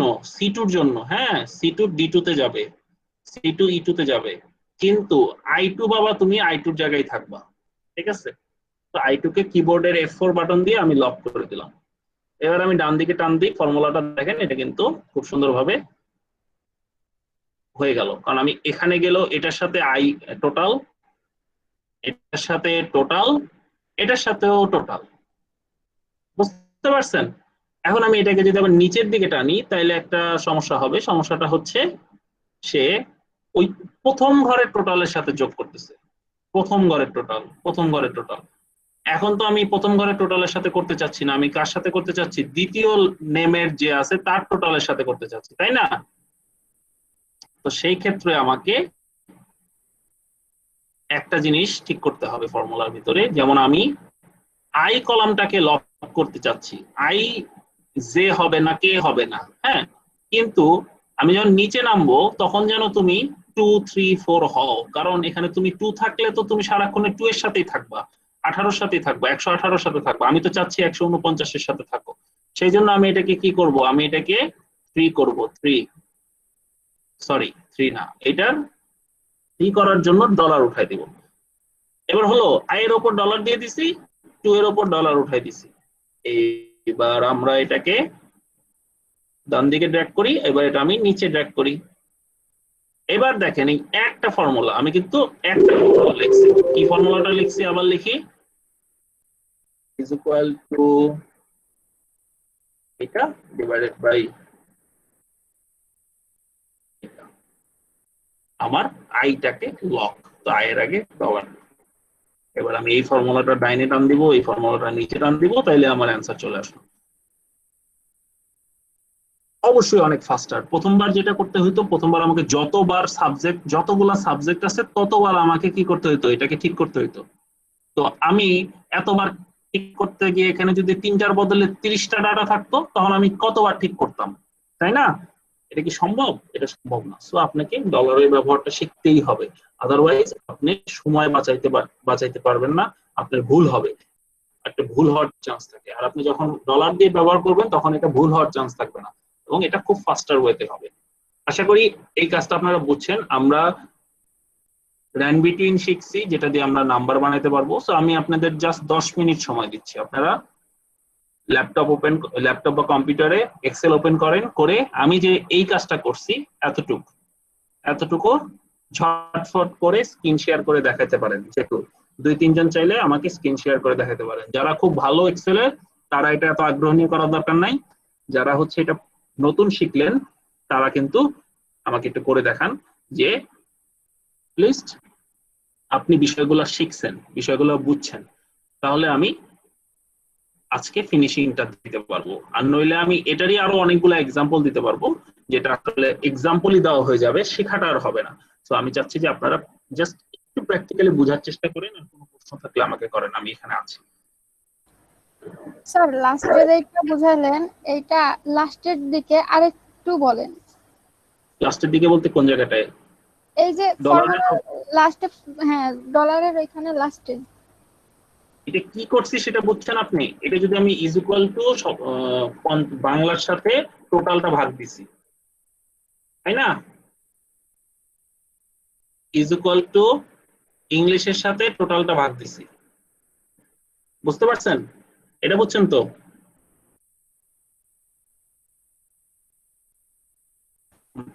আপু বলেন এই জি স্যার, কনসেপ্টটা। এটা ক্লিয়ার। হ্যাঁ, এখন আমি এখানে 3টা সাবজেক্ট, এখানে যদি আমার 30টা সাবজেক্ট হইতো তাহলে তো আমার এতবার ভাগ দেওয়া সম্ভব না। তখন কি করা লাগতো? টান দেওয়া লাগতো, একবার ফর্মুলাটা লিখে টান দেওয়া লাগতো, তাই না? জি তো একবার ফর্মুলা লিখে যখন আমি টান দিব, তখন তো হচ্ছে আমার 180-র বদলে যখন ডান দিকে যাচ্ছে, এই 180টা আবার এভারেজে চলে যাচ্ছে, আবার এটা আবার চলে যাচ্ছে কোন দিকে? ম্যাক্সিমামে চলে যাচ্ছে।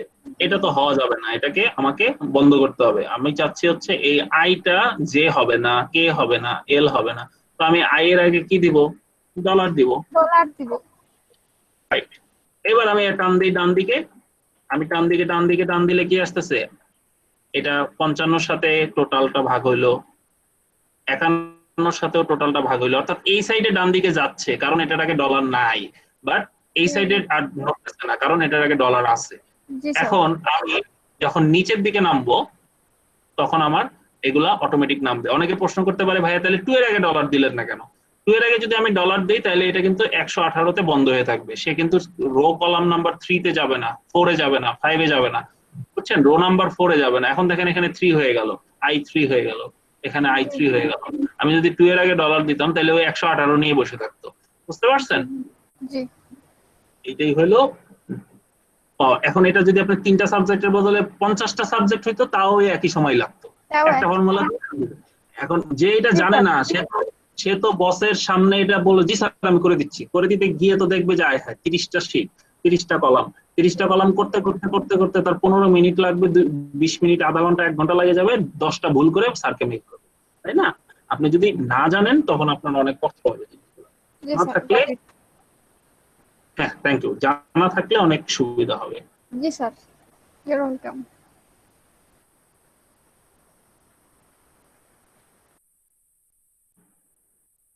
ওকে, আমি আশা করি আপনারা সবাই একটু প্র্যাকটিস করে কনফার্ম হচ্ছেন। কনফার্ম হয়ে আপনারা মেসেজে লেখেন যে আমি 100% ক্লিয়ার।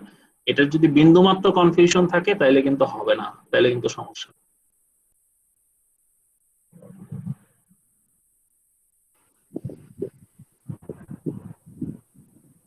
ভাইয়া সরি, মানে ওই যে কাউন্টের জায়গায় 3 বা 2 লেখা, আবার কোন জায়গায় ঘর খালি, এই জিনিসটা একটু মনোযোগ দিই নাই তো এর জন্য।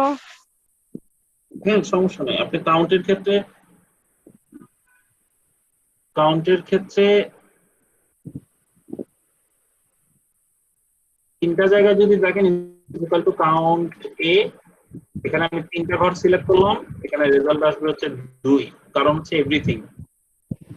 আর আপনি যদি এখানে দেন কাউন্ট, শুধু কাউন্ট দেন, তাহলে এখানে অ্যান্সার আসবে হচ্ছে 1, কারণ হচ্ছে শুধু 2 হচ্ছে একটা সংখ্যা, এ সংখ্যা না।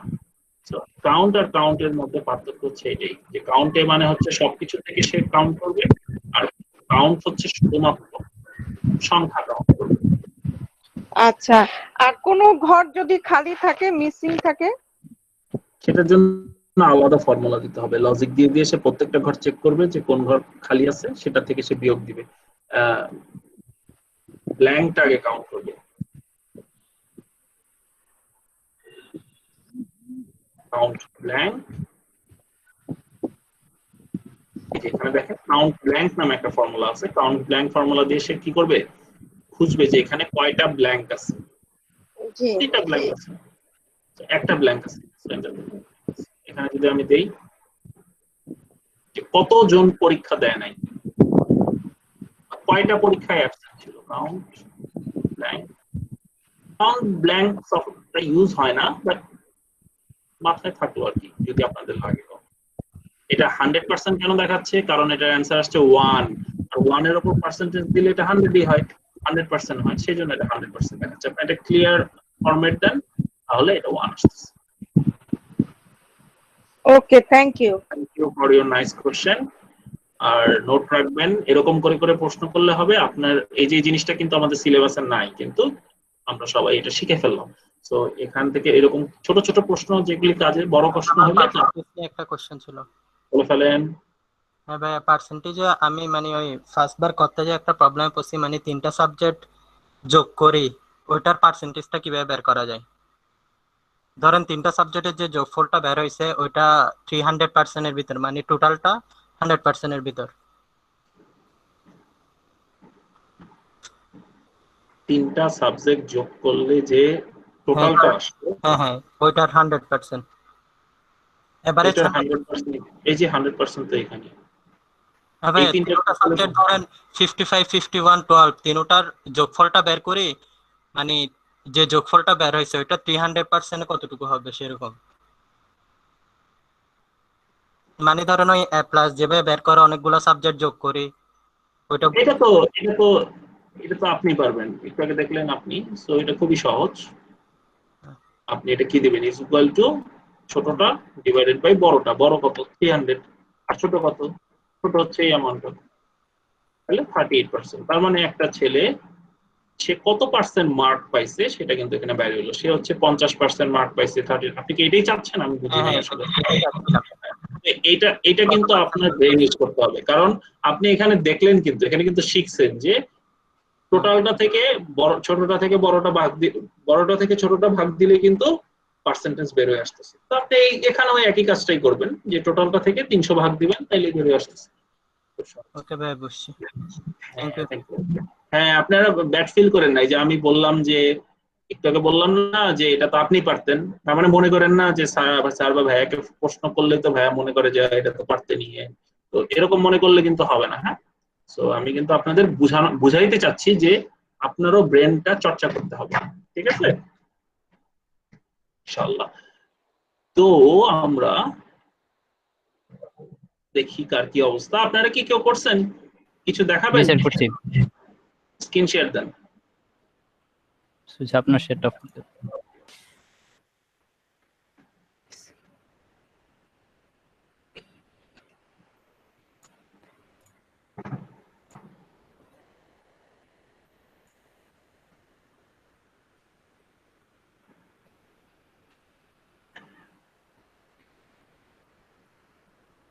আসতেছে না কেন?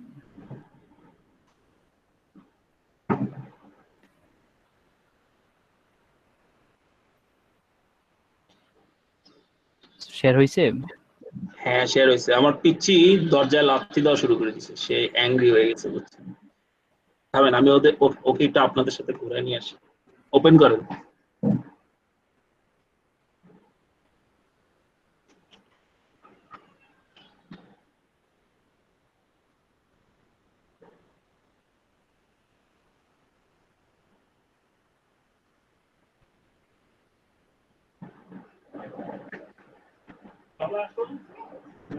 ইয়ারা কেউ কি একটু র্যান বিটুইনটা আরেকবার দেখাবেন?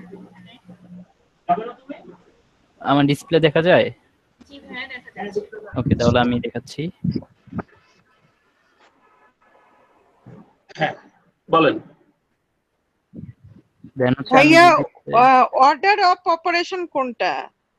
কোনটা বুঝিনি আপু? Order of operation. Order of operation হচ্ছে আপনার কি ওই যে আউটলাইন বের করছেন আপনি? আউটলাইন আবার কোনটা? না মানে এই ওয়ার্ডটা কই পেয়েছেন? এটা একটা সিলেবাসে পেয়েছি। আমার কোর্স আউটলাইন দিয়েছে যে ওটাতে অর্ডার অফ অপারেশন হচ্ছে আপনি যখন একটা ফর্মুলার ভিতরে যোগ বিয়োগ গুণ ভাগ অনেকগুলো অপশন থাকবে, তখন কোনটা আগে হবে, যোগ আগে হবে না বিয়োগ আগে হবে না গুণ আগে হবে, এটা হচ্ছে অর্ডার অফ অপারেশনস। আচ্ছা আচ্ছা, থ্যাংক ইউ। আর frequently use function? Frequently use function হচ্ছে সবচেয়ে বেশি রেগুলারলি ব্যবহার হয় ফর্মুলাগুলো, সেগুলি তো আমি অলরেডি দেখাচ্ছি আপনাকে। মিনিমাম, ম্যাক্সিমাম, অ্যাভারেজ, সহজ ফর্মুলা যেগুলি আর কি। আর ওই আউটলাইন আমি যেটা কভার করি বা যেটা মিনিমাম এভারেজ কোনটা? আজকে শেখালাম না আপু, মিনিমাম, ম্যাক্সিমাম, অ্যাভারেজ। ও প্রথমে হ্যাঁ, এই যে স্ক্রিন দেখেন, এখন এই যে ভাইয়া দেখাচ্ছে ম্যাক্সিমাম, মিনিমাম, অ্যাভারেজ কিভাবে করতে হয়।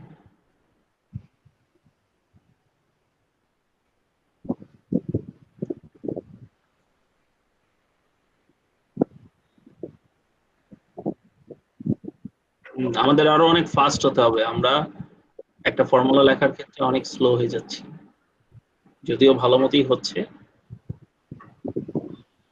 দেন মিনিমাম দেন।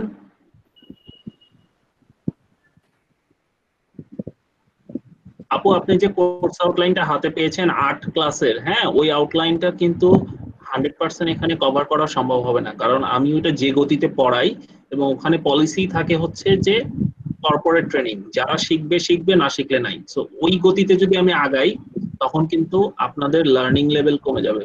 আমি 10টা টপিক শেখানো ভালো নাকি 6টা ভালো মতো শেখানো ভালো, তাই না? না ভাইয়া, থ্যাংক ইউ সেটার জন্য। এটা সমস্যা না, 10টা যদি আমি টেনে শিখাই যাই আমার কিন্তু সময় লাগবে না, কিন্তু দিন শেষে দেখা যাবে আপনারা অনেকে ধরতে পারেন না, কারণ আমার এখানে কিন্তু সবাই এক্সপেরিয়েন্স, অনেকে ফ্রেশার আছে। তারপরেও যদি আপনি মনে করেন দরকার নাই ভাই, আমরা 5টা শিখবো, বাট 5টা যেন পরবর্তীর জন্য এটা শিখতে না হয়। ওইটাই ওইভাবেই আর কি, পরবর্তী 5টা আমরা আবার শিখবো, সমস্যা নাই। আর যদি আপনার কোনো আউটলাইনের কোনো একটা টপিক বাদ যায় এবং আপনার যদি মনে হয় যে এটা তো আমার আসলে দরকার ছিল, তাহলে আমাকে বলবেন, আমি আপনাদের ব্যবস্থা করে দিব, সমস্যা নেই। আমার রেগুলার অনেক জায়গায় মানে কি বলে ভিডিও টিডিও আছে বা শেখানোর ব্যবস্থা আছে, আমি যে কোনো একটা আরেকটা জিনিস, লিংক দিয়ে দেব।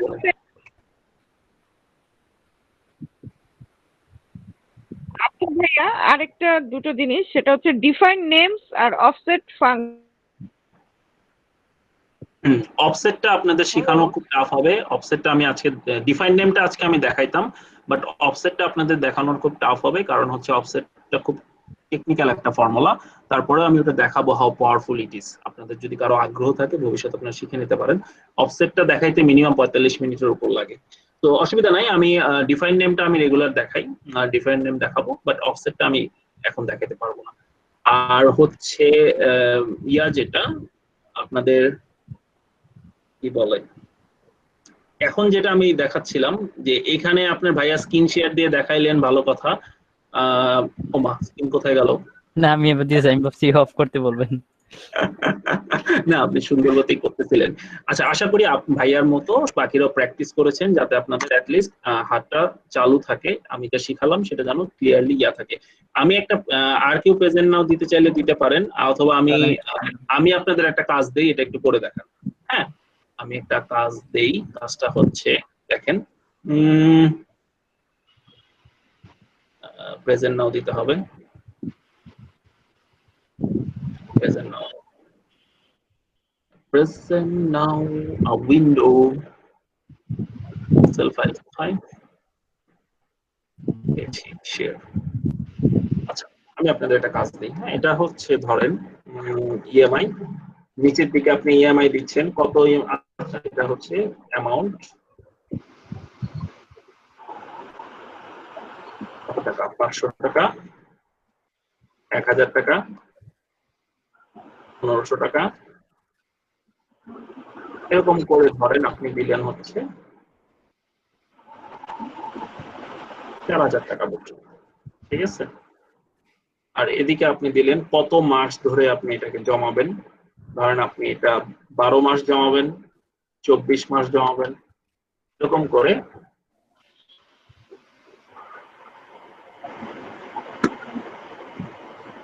আচ্ছা মাইক অফ করে দেন এবার আমি দেখাই আমি যে টেবিলটা বানালাম এই টেবিলটা সম্পর্কে আপনাদের কারো প্রশ্ন থাকলে আগে করেন নইলে আপনারা কিছু বুঝবেন না হ্যাঁ জিনিসটা হচ্ছে যে আমি বুঝাতে চাচ্ছি যে আপনি একটা মাটির ব্যাংক খুলছেন মাটির ব্যাংকের ভিতরে আপনি প্রতি মাসে 500 টাকা করে রাখবেন একটা করে হ্যাঁ একটা করে 500 টাকার নোট রাখবেন ঠিক আছে কত মাস রাখবেন 12 মাস রাখবেন তাই না তাহলে কত টাকা জমবে is equal to 500 into কত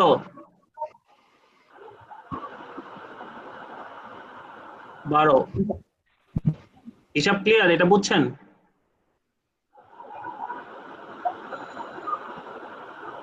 আল্লাহ কেউ কোনো কথা বলে না জি বুঝতে পারছি থ্যাংক ইউ বুঝে গেছে ভাই বাকিরা সবাই চুপ আচ্ছা ঠিক আছে আমি স্ক্রিনটা আরেকবার দেখাচ্ছি আমি হচ্ছে যে উপরের দিকে যাবে হচ্ছে ইএমআই যে আপনি কত মাস ধরে টাকাটা জমাবেন 12 মাস 24 মাস এখানে আমি ইন্টারেস্টের হিসাবটা বাদ দিলাম ইন্টারেস্টের হিসাব দিলে আপনাদের কাছে আরো জটিল মনে হবে আপনি ধরেন কোনো ইন্টারেস্ট ছাড়াই একটা বাক্সের ভিতরে টাকা জমাচ্ছেন তাহলে আপনার যদি 36 মান্থে আপনি 2000 টাকা করে জমান তাহলে কত হবে বলেন তো ইজ ইকুয়াল টু কত ইনটু কত হবে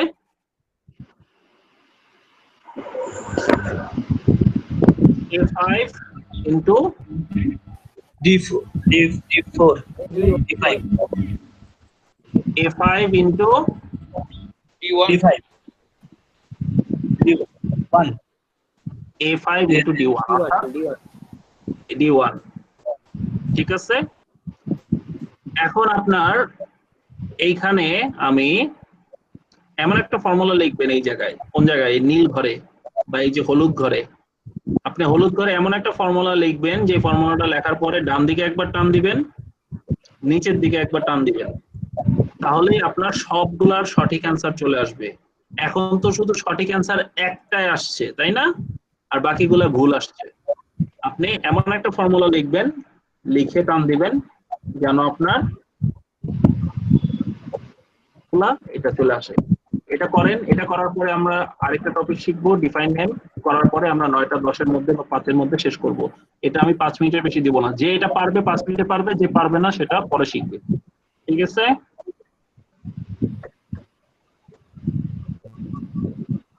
ট্রাই করে দেখেন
আর 2 মিনিট সময় দেওয়া যাবে না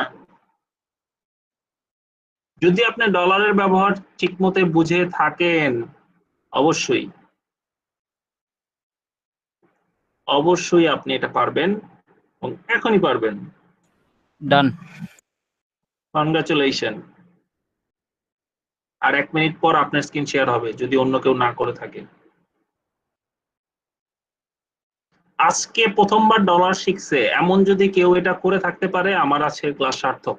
আমি আজকে প্রথম। আলহামদুলিল্লাহ, থ্যাংক ইউ। আর আপনারা আগে ডলার ব্যবহার করেন নাই, বুঝেন নাই ডলারটা কি?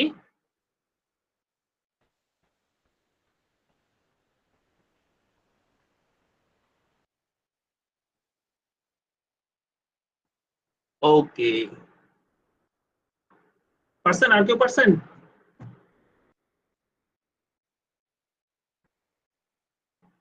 কারো সময় লাগলে বলেন, নইলে বলেন যে পারতেছি না, কমেন্টসে বলেন, অথবা বলেন যে করে দেন। তাহলে বুঝবো যে আপনারা আছেন, আপনারা তো নাই।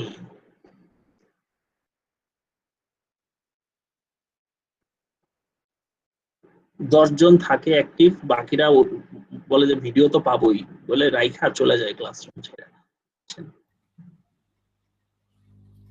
ক্লাসরুমে আমি যখন ক্লাস নেই, জাস্ট লেকচারটা 4 মিনিট 6 মিনিট দেখানোর পরে চোখের দিকে তাকালে বোঝা যায় যে আসলে মাথার উপর দিয়ে গেল নাকি আসলে। স্যার আমার এক্সেলটা একটু সমস্যা করতেছে, অন হচ্ছে না, এই জন্য এটা ট্রাই করতেছি কি হলো। কোনো সমস্যা নাই, আপনি ক্লাস শেষে ট্রাই করেন, খাতায় একটু লিখে নেন, খাতায় লিখে নেন কিভাবে হচ্ছে। জিনিসটা হলো মাথায় ঢুকানে। আপনি একবার সাইকেল চালানো শিখলে জীবনে ভুলবেন না। ঠিক একইভাবে কিন্তু এটা হচ্ছে ওপেন হচ্ছে না, খুব ঝামেলা দিচ্ছে। কোনো সমস্যা নাই।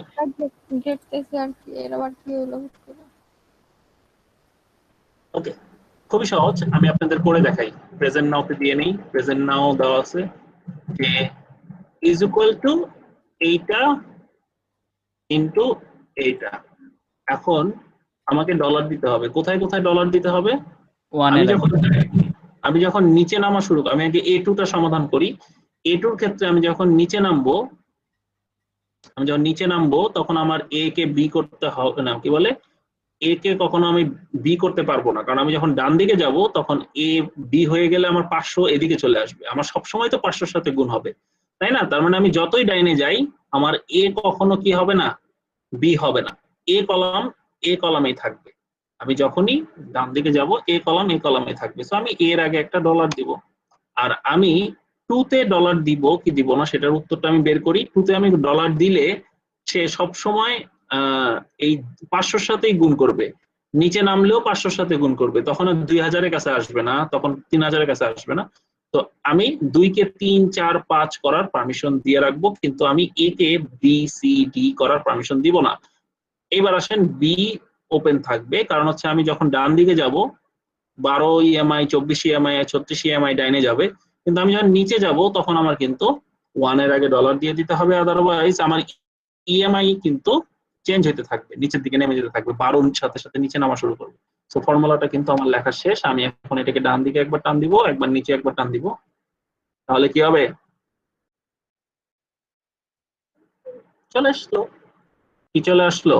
আপনার অ্যাকুরেট রেজাল্ট চলে আসলো, যে আপনি যেখানেই ডবল ক্লিক করেন মাথার উপরেরটার সাথে মাথার বাম সাইডেরটা, মাথার উপরের সাথে বাম সাইডেরটা, মাথার উপরের সাথে বাম সাইডেরটা। কারণ এটা যদি আপনি না জানতেন কয়টা ফর্মুলা লেখা লাগতো, এখানে আপনাকে 40টা ফর্মুলা লেখা লাগতো, এখানে লেখা লাগতো 8টা ফর্মুলা, এদিকে লেখা লাগতো 5টা ফর্মুলা, 5টা 40টা ফর্মুলা লেখা লাগতো।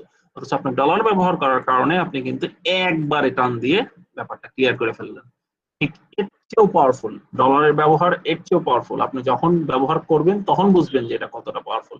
আচ্ছা, আরেকটা রিকোয়ারমেন্ট ছিল যেটা হচ্ছে ডিফাইন নেম। এটা আমাদের সিলেবাসেরই অংশ, সো আমরা এটা ক্লিয়ার করে দেই। ডিফাইন নেমটার কাজ কি? ডিফাইন নেম হচ্ছে আমরা নরমালি কোন একটা সেলকে যখন দেখাই দেই, কি দেখাই দেই, আমি সেলকে একটা নির্দিষ্ট এরিয়া দেখাই দিই, যেমন is equal two summation of এই যে এরিয়াটা, এই এরিয়াটা যোগ করো। তো আপনি এরিয়াটা না দেখায় আপনি চাইলে কিন্তু ওই সেলগুলার একটা নাম দিতে পারেন।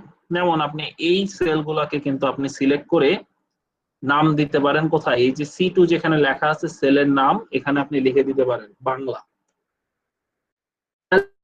মানে কি, আপনি C2-র বদলে আপনি ওই রেঞ্জটুকুর পরিবর্তে আপনি ওই রেঞ্জের একটা নাম দিলেন, এটা হলো বাংলা।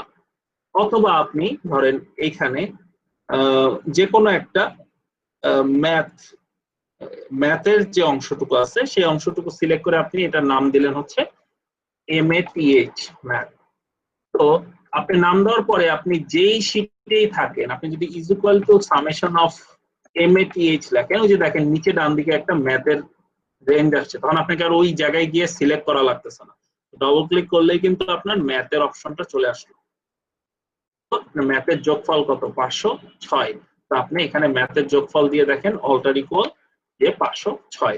তো এটা একটা মজার জিনিস যে আপনি এই রেফারেন্সটুকুকেই C1 এটা নাম না দিয়ে আপনি কি এটাকে একটা আন্ডারস্ট্যান্ডেবল নেম দিলেন, যার ফলে আপনি কি দাঁড়ালো, আপনি যদি এখানে ধরেন এইখানে যদি আমি ইন্টারেস্ট অ্যাড করি INTEREST ইন্টারেস্ট 5%, তাহলে আপনি ধরেন এই 5% কে আপনি যদি নাম দেন I1 এর পরিবর্তে যদি ইন্টারেস্ট নাম দেন, আপনি যে কোনো নাম দিতে পারেন। এখন আপনি শীট 1 এ আছেন, শীট 1 এ থাকার পরে যদি আমি বলি যে 5000 টাকা সাথে ইন্টারেস্টটা গুণ হবে, তাহলে ইজ ইকুয়াল টু এত ইনটু, আপনাকে আবার কোথায় যেতে হতো, এখানে এসে ইন্টারেস্ট সিলেক্ট করে দিয়ে এন্টার দিতে হতো, তাই না? যে তো আপনি ওটা না দিয়ে কিন্তু আপনি ইজ ইকুয়াল টু এত ইনটু ইন্টারেস্ট, তাহলে কিন্তু আপনাকে আর কষ্ট করে ওই জায়গায় যেতে হচ্ছে না, আপনি কিন্তু ডিফাইন নেম করার কারণে আপনি অটোমেটিক্যালি ইয়ে করতে পারছেন। ধরেন আপনি বাংলার যোগফল করবেন ইজ ইকুয়াল টু সামেশন, বাংলায় এভারেজে সবাই কেমন পাইছে, AVERAGE এভারেজ বাংলা, তাহলে আপনার কাছে বাংলার এভারেজ চলে আসলো যে 53.5। তো এটার অবজেক্টিভটাই হচ্ছে যে আপনি যেই সেলটা বারে বারে রেফার করেন, যেই জায়গায় গিয়ে আপনি টানা লাগে বা আপনি এই জায়গাটায় সিলেক্ট করা লাগে, তখন আপনি অটোমেটিক্যালি আসবে। আর অফসেট আপনাদেরকে এই মুহূর্তে শেখানো টাফ হবে, সো অফসেট অনেক কঠিন। আমি বেসিকটা দেখাচ্ছি অফসেটের, কারণ হচ্ছে অফসেটটা কিভাবে কাজ করে। কারণ আমার মান এটাকে আমি জ্যান অর ফেভ, এটা শুধু অফসেট জানলে হবে না, এখানে আপনাকে অনেক ডিটেইলসে জানতে হবে। যেমন আমি এটা আমাদের সিলেবাসেও কভার করবে না। সেলস 4 5 55 ভিজিট হয়ে যাচ্ছে।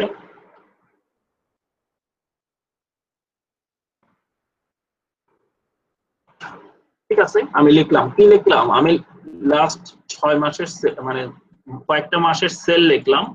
এখন ধরেন আমি ডিফাইন করে দিব হচ্ছে এভারেজ বের করব, ধরেন average of last 3 month,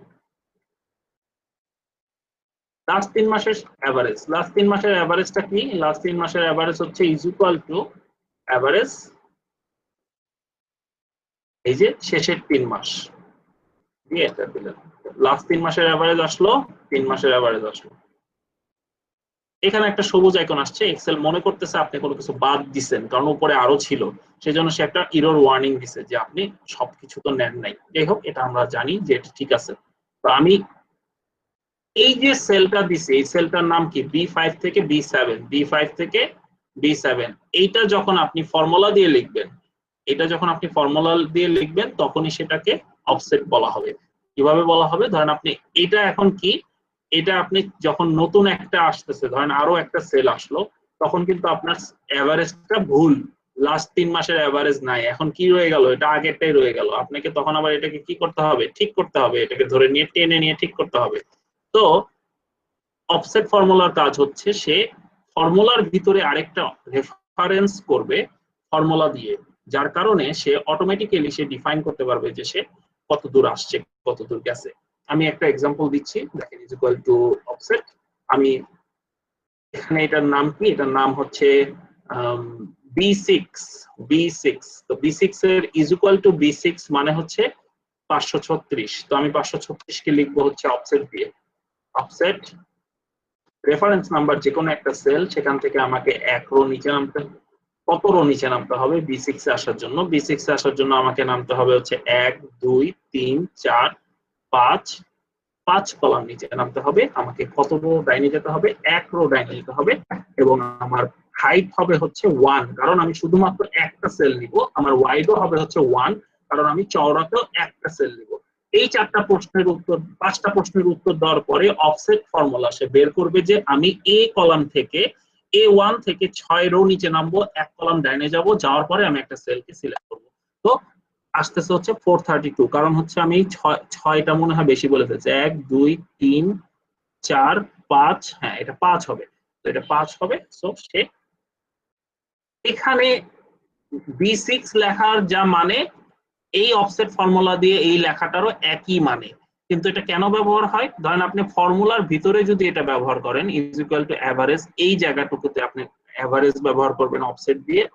offset reference হচ্ছে এইটা, আপনি চাচ্ছেন হচ্ছে 3টা কলাম, অর্থাৎ লাস্টের 3টা কলাম। লাস্টের 3টা কলাম কোথায় কোথায় আছে? এই 3টা কলাম। তাহলে আমি এখান থেকে এভারেজ থেকে আমি নামবো হচ্ছে 1 2 3 4 5 ঘর নিচে নামবো। 5 ঘর নিচে নামার পরে আমার কত কলাম ডাইনে যাব? 1 কলাম ডাইনে যাব, এবং আমার হাইট হবে হচ্ছে 3, কারণ আমি 3 ঘরের এভারেজ চাচ্ছি। সো হাইট হবে আমার 3 আর ওয়াইড হবে হচ্ছে আমার 1, কারণ আমি শুধু একটা কলাম চাচ্ছি। তাহলে আমার অ্যান্সার চলে আসবে যে আমি 40 চাচ্ছি। আসলে কিন্তু তাই, লাস্টের 3টার এভারেজ কিন্তু 40। এখন দেখেন আমি এটাকে ডাইনামিক কিভাবে করব। আমি এই যে 1 কে আমি কত কলাম নিচে নামবো এটাকে আমি কিন্তু ডিফাইন করে দিতে পারতেছি 5 দিয়ে। সো আমি যদি এখানে টোটাল কাউন্ট করি ইজ ইকুয়াল টু কাউন্ট, কি কাউন্ট করব, এখানে আমার টোটাল কয়টা আছে? টোটাল আছে হচ্ছে 7টা। তাহলে 7 থেকে যদি আমি 2 বাদ, কত বাদ দেই, কত বাদ দিলে আমার 5 আসে? 7 থেকে আমার 2 বাদ দিলেই 5 আসে।